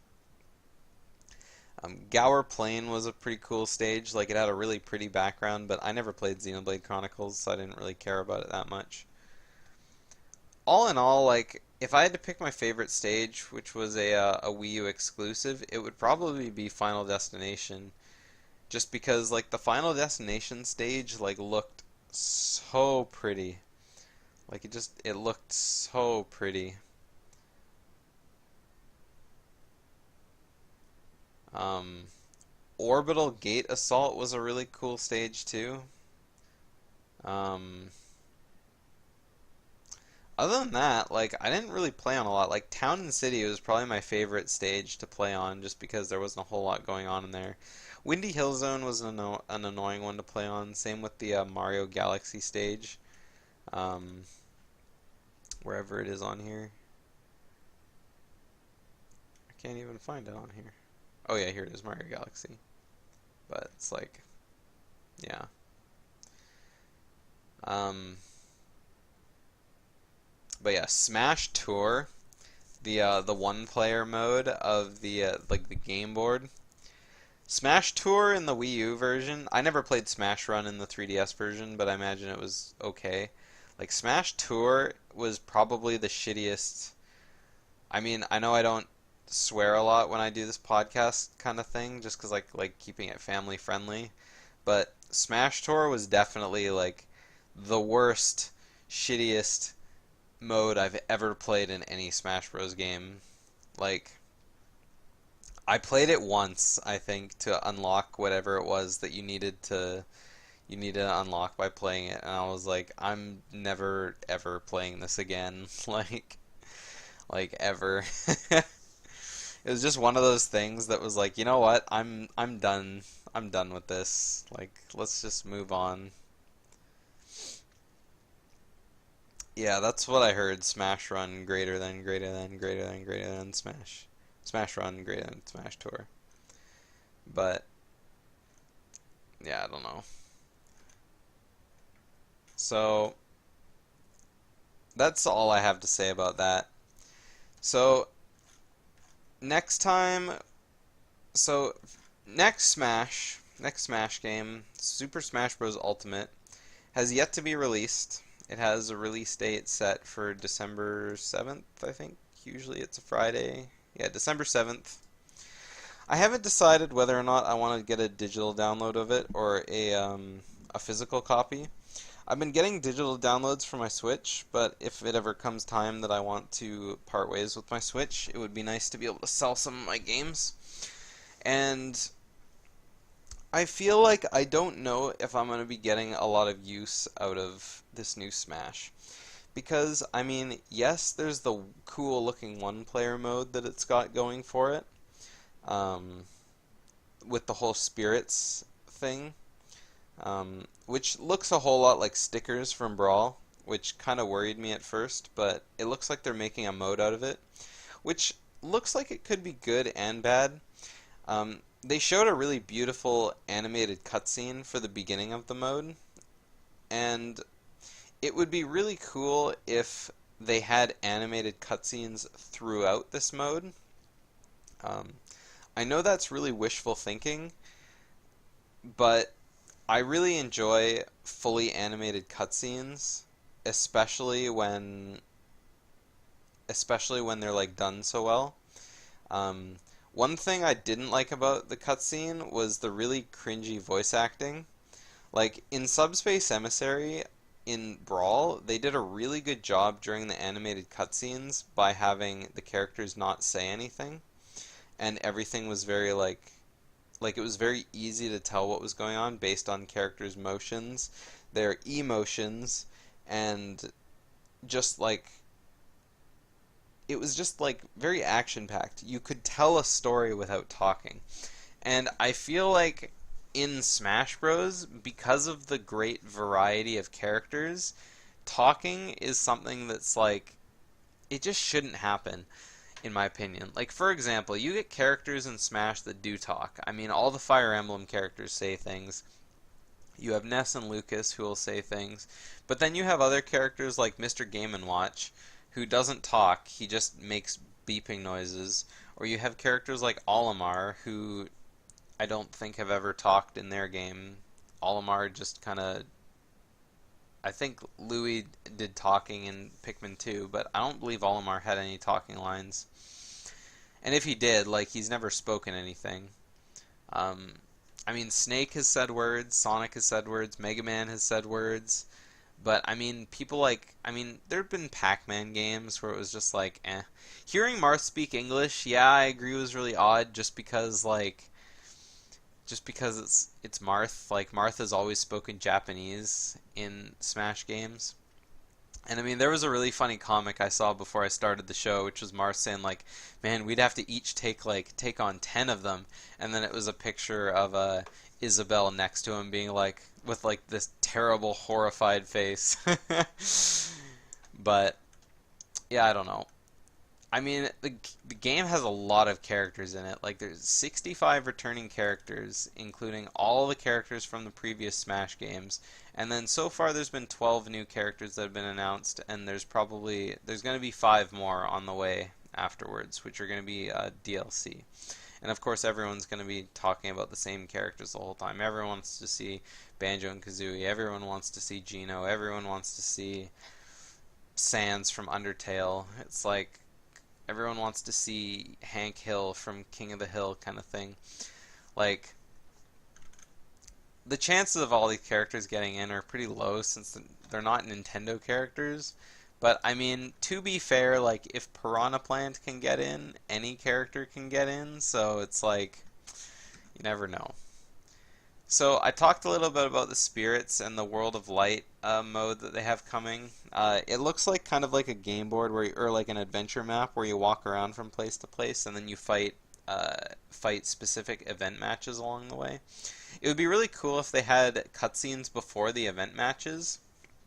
I think that if they did that, it would be cool. If not, even then, like I was saying earlier, in Melee, the event mode was one of my favorite parts of Melee.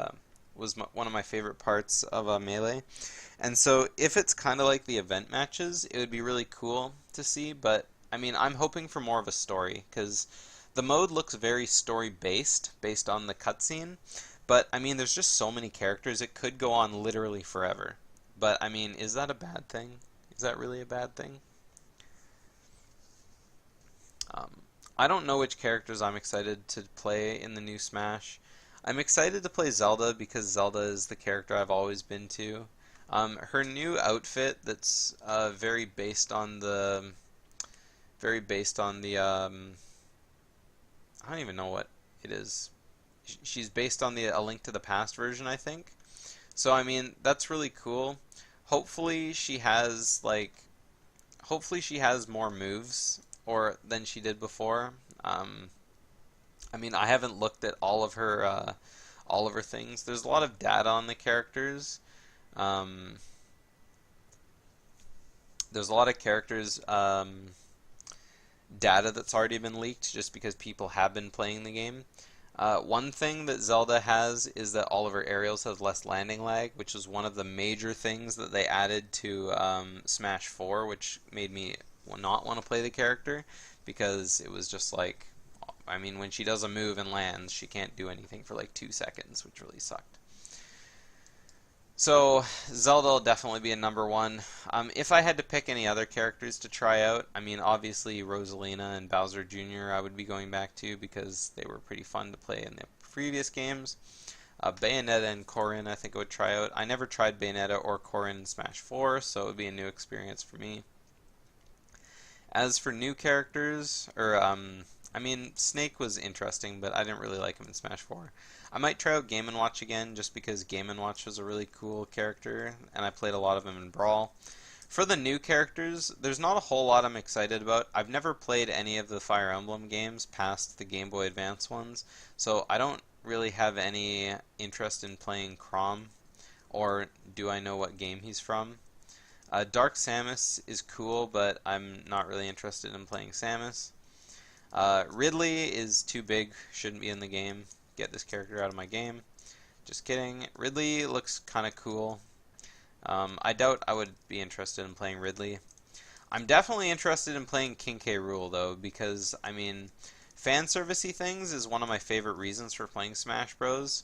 And I mean, King K. Rool is just like one of those characters that, like, when you see his helicopter from like DKC3 in the trailers, and you see him don the pirate hat of Captain K. Rool from DKC2 and use his blunderbuss gun as an attack, like, it's just really cool seeing. So I'm really hyped for King K. Rool. Isabelle, I have no thoughts on because I don't know much about Animal Crossing lore.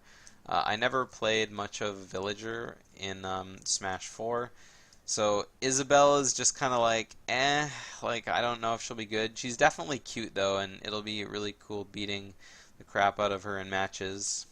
But, I mean, hopefully she's more than just cute and is actually a decent fighter. I didn't even know what Incineroar was when the Direct happened the other day.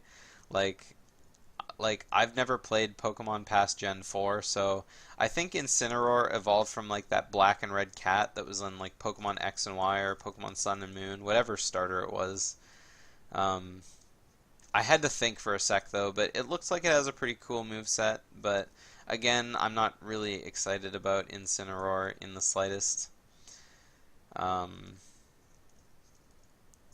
Ken, again, I'm not really excited about Ken because I didn't really care for Ryu when he came out. Simon Belmont and Richter Belmont are interesting. Like, I really like that Simon's got his whip, and I'm actually kind of interested to see how Simon plays. Like, I don't really know if I care that much about Richter from the look of his moveset, but, I mean, you never know until you play the game. Simon Belmont's definitely going to be one of those characters that if he is a good character, he's going to be really annoying to play against, I have a feeling. Just my thoughts on that.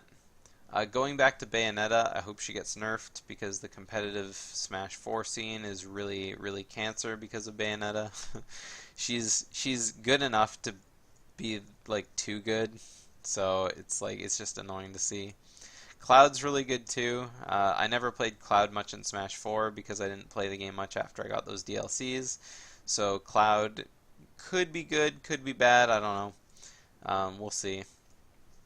Daisy, if there's any reason to scratch a part of my disc or scratch a part of my game cartridge to like corrupt the memory where the game forgets that Daisy is in it, that would be the part that I would be all for.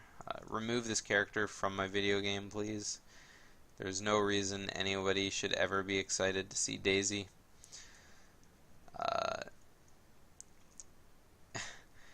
You just need to add "Hi, I'm Daisy" bot to your channel, and there you go. If anyone says hi or hello or anything, it responds "Hi, I'm Daisy." It's great. Yeah, Daisy is the worst character in the roster, in my opinion.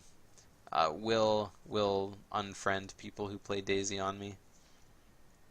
Yes, Hi, I'm Daisy bot is a real bot. Inkling, I don't really have any thoughts for either. I don't like Splatoon or have played much of Splatoon. I've never played Splatoon 2. I've only played Splatoon 1. But the Splatoon stage, or the Splatoon Final Smash or whatever, or the assist trophy, the Marina and whatever assist trophy, the two singing peoples. I don't know who the characters are in the game, to be honest, and I'm sure I'm triggering someone in my chat here, but I don't really care for the Inkling at all. Like I said, I'm not a huge fan of Splatoon, so it is what it is. If the character is interesting, I might play, but I'm not a big fan of characters that use guns as weapons. And I mean, I know there's not that many. There's Samus, but I'm not a big fan of that. And Inkling, who knows what the moveset will be, but again, I've never played much Splatoon, so I don't know what the lore has to search out of. The last character that's been announced, and this was a shock to, I'm sure, literally everybody, because Waluigi still isn't in the game. I mean, I don't really care about Waluigi that much, but as DLC, they have announced a Piranha Plant is in the game, and it's literally just a Piranha Plant sitting in its pot, and that is the character. And, I mean, it's such a silly concept for a character because, I mean, there's so many choices for Nintendo characters. Like when they're sitting there thinking of a new character to put in the game, there's literally hundreds of IPs that they could pick from. I mean, not literally hundreds of IPs that were originally designed by Nintendo, therefore our first party, but I mean, like when you sit down and think about a character, you could think about, oh man, this character from this game that people used to love a long time ago. I bet people who played video games way back then would love to see this character. Like Simon Belmont is a really good example. The Belmont family has been a staple in Castlevania games, aside from, Alucard kind of thing in some of them. But Simon Belmont, as an addition with Richter Belmont, is like, it's really cool to see a character like that come back. And characters like Mega Man show up in Smash, because it's like, oh man, Mega Man, love Mega Man kind of thing. And then you have people like Villager, who's like another example of a newer character who's like, oh man, Villager, how could you possibly incorporate that into a character? Or something like, when you take Pokemon, you're like, oh man, Pichu, so cute, Mewtwo, so powerful. And then you get like Donkey Kong, Diddy Kong, Yoshi. I mean, Bowser Jr. in the clown car was a really interesting choice to me when Bowser Jr. was first announced. And same with Rob. I mean, no one liked Rob when he was first announced because literally everyone wanted Ridley, and Rob was not Ridley. But then you think, what if I took a Piranha Plant and just leave it at that? Like, what if a Piranha Plant was in the battle? And I mean, in Mario Party 3, you had a battle mode where you could have Piranha Plant as a partner. And it's funny because it was Waluigi's partner in the story mode. So it's like, literally they chose the partner over the actual Nintendo character. Piranha Plant is a really, really interesting idea for a character.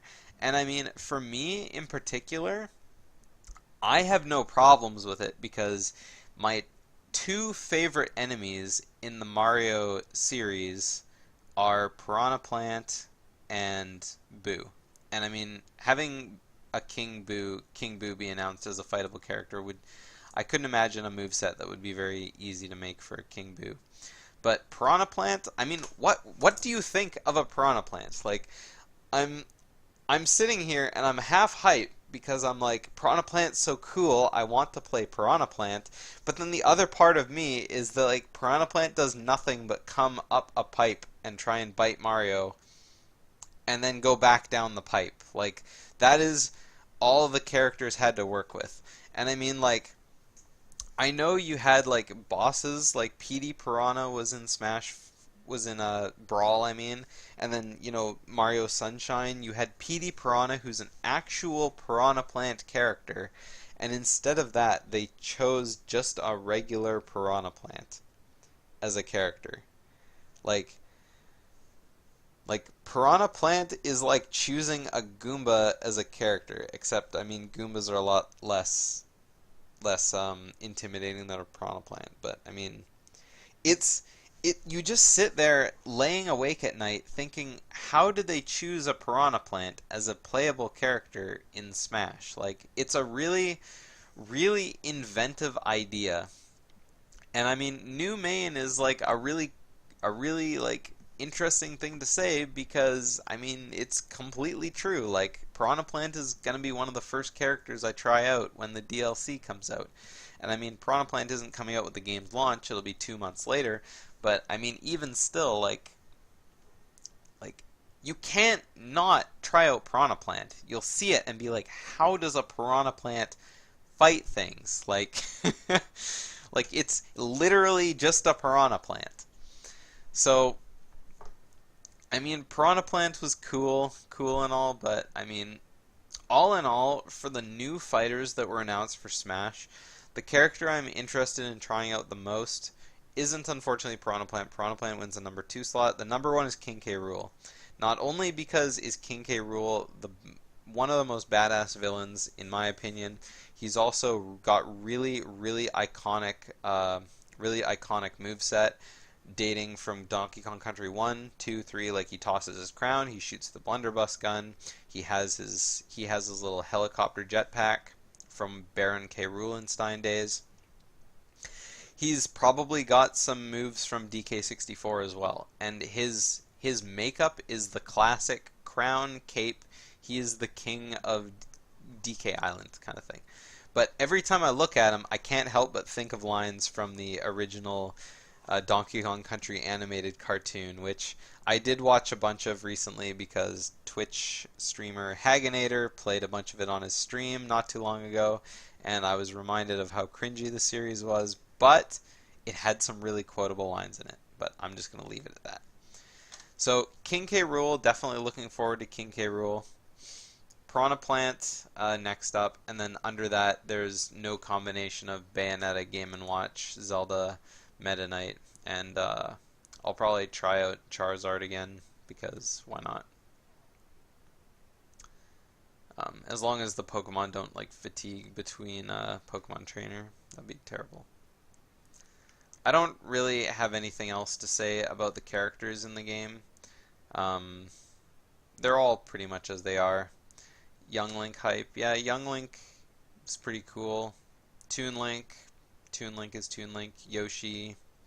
Kirby. I mean, Dark Samus would be interesting, but Echo Fighters, eh. Just eh.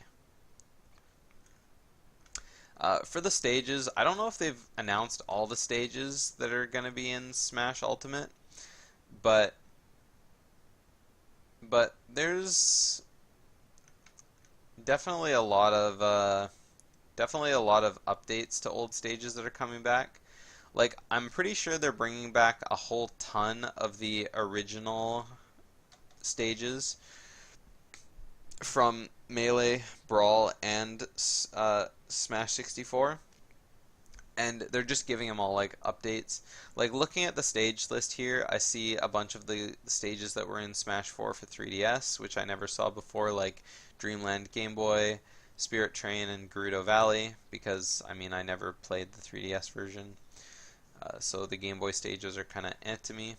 But then it looks like they've had a whole other ton of stuff, like they got Kalos Pokemon League and Prism Tower and Unova Pokemon League, which I think is... It was from the 3DS version too. They got Spear Pillar coming back. They got Pokemon Stadium 2, Pokemon Stadium 1. They got Big Battlefield coming back.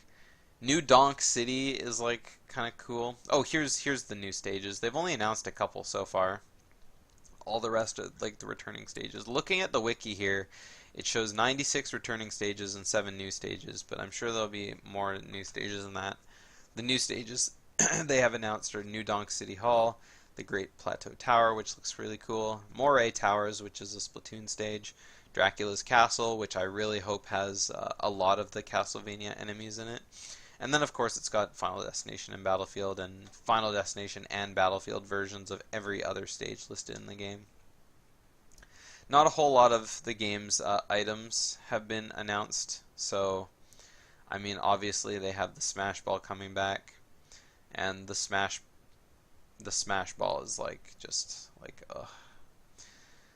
I'm really interested in seeing a lot of this Final Smashes in work. I like how they have a Killing Edge as one of the new weapons from Fire Emblem, so it'll just like cause it to do more damage when it glows, so like you get that critical strike and, you know, the Rage Blaster, etc. Do more damage. So, I don't know. All in all, I'm hoping for good things from Smash Ultimate. I don't know if it'll get much gameplay out of me again, like I said, because obviously I'm a Melee boy. But, I mean, I'll definitely buy it, because, I mean, it's Smash Bros., it's Nintendo. It'll be something to play for the Switch. So, it is what it is. That's pretty much all I have to say about that. So, that's pretty much it for this week's episode of the GDO show. I gotta take off this next week time because it's showing me that we're going way over time from what we did in the first week. Uh, that 1 hour 54 minutes is definitely getting squashed every single time. I think last week I talked for almost 3 hours. So I mean, I could have talked for another hour straight about my Melee experiences in touring around with my bestest friends at the time, being being here and there and stuff like that. So I'm just gonna leave it at that. I might talk about my Melee adventures another time because there's a lot of tournaments and a lot of friends that I made along the way that I didn't talk about. I just talked about the main ones, the four troopers as we would leaving high school, setting out on our Smash adventure.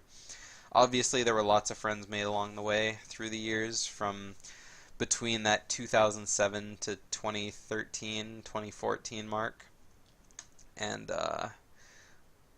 I don't know, a lot of good memories in that time. Definitely the best time of my life during that time. And then I started speedrunning. What a switch. So anyway, that's it for this week's show. Next week, I I know I planned on doing that this week, but next week I'm gonna go on the 50 things about you picture. I didn't post it on Twitter anytime during the week because I wasn't going to. But, I mean, if you've ever wanted to know certain things about me, I'll be going through all 56 of these. If you want to see what it is, follow me later, or I can post a picture. But some examples of what these are, um, I mean, there's 56 points. You got a number 7, favorite book. You got number 23, places I've lived. Number 45, your biggest worry. Number 41, the nicest thing said to me. Number 37, my idea of a perfect date. Number 34, pet peeves. Number 55, what I'm wearing. Number 52, biggest turn-ons. Number 26, an internal conflict I have, etc. There's 56 of these, and some of them are definitely more personal than others. Number 48, something I should have said a long time ago.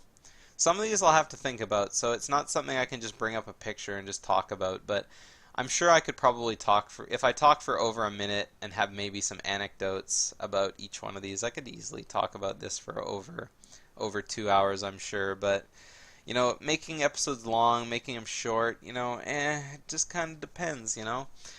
So, I don't know. Tune in next week and we'll see if that's what I got. Every episode is done live, 5 p.m. PDT, or their next week it'll be PST because Daylight Savings is happening this weekend, so we're going to get to turn our clocks back an hour just so we're not late for work. So, 5 p.m. PST. If you're watching on YouTube, www.twitch.tv/GarageDoorOpener at 5 o'clock Friday evenings. If you're watching this from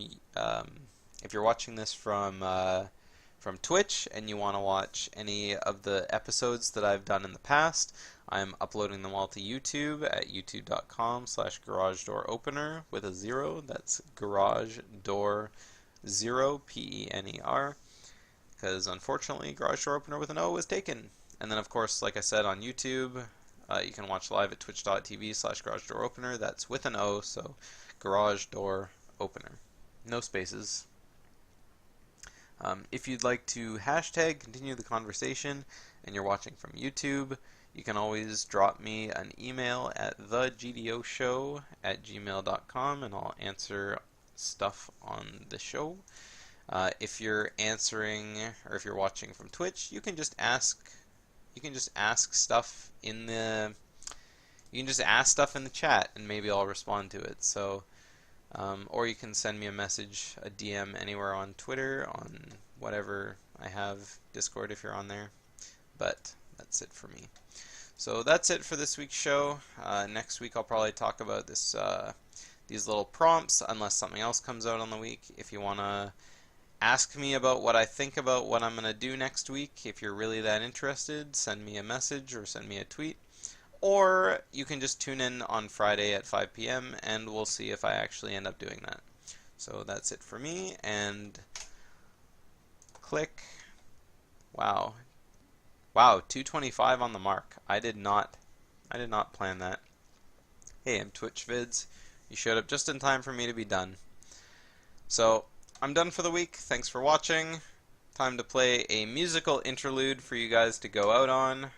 And then, I'll see you throughout the streams if you catch me during the week.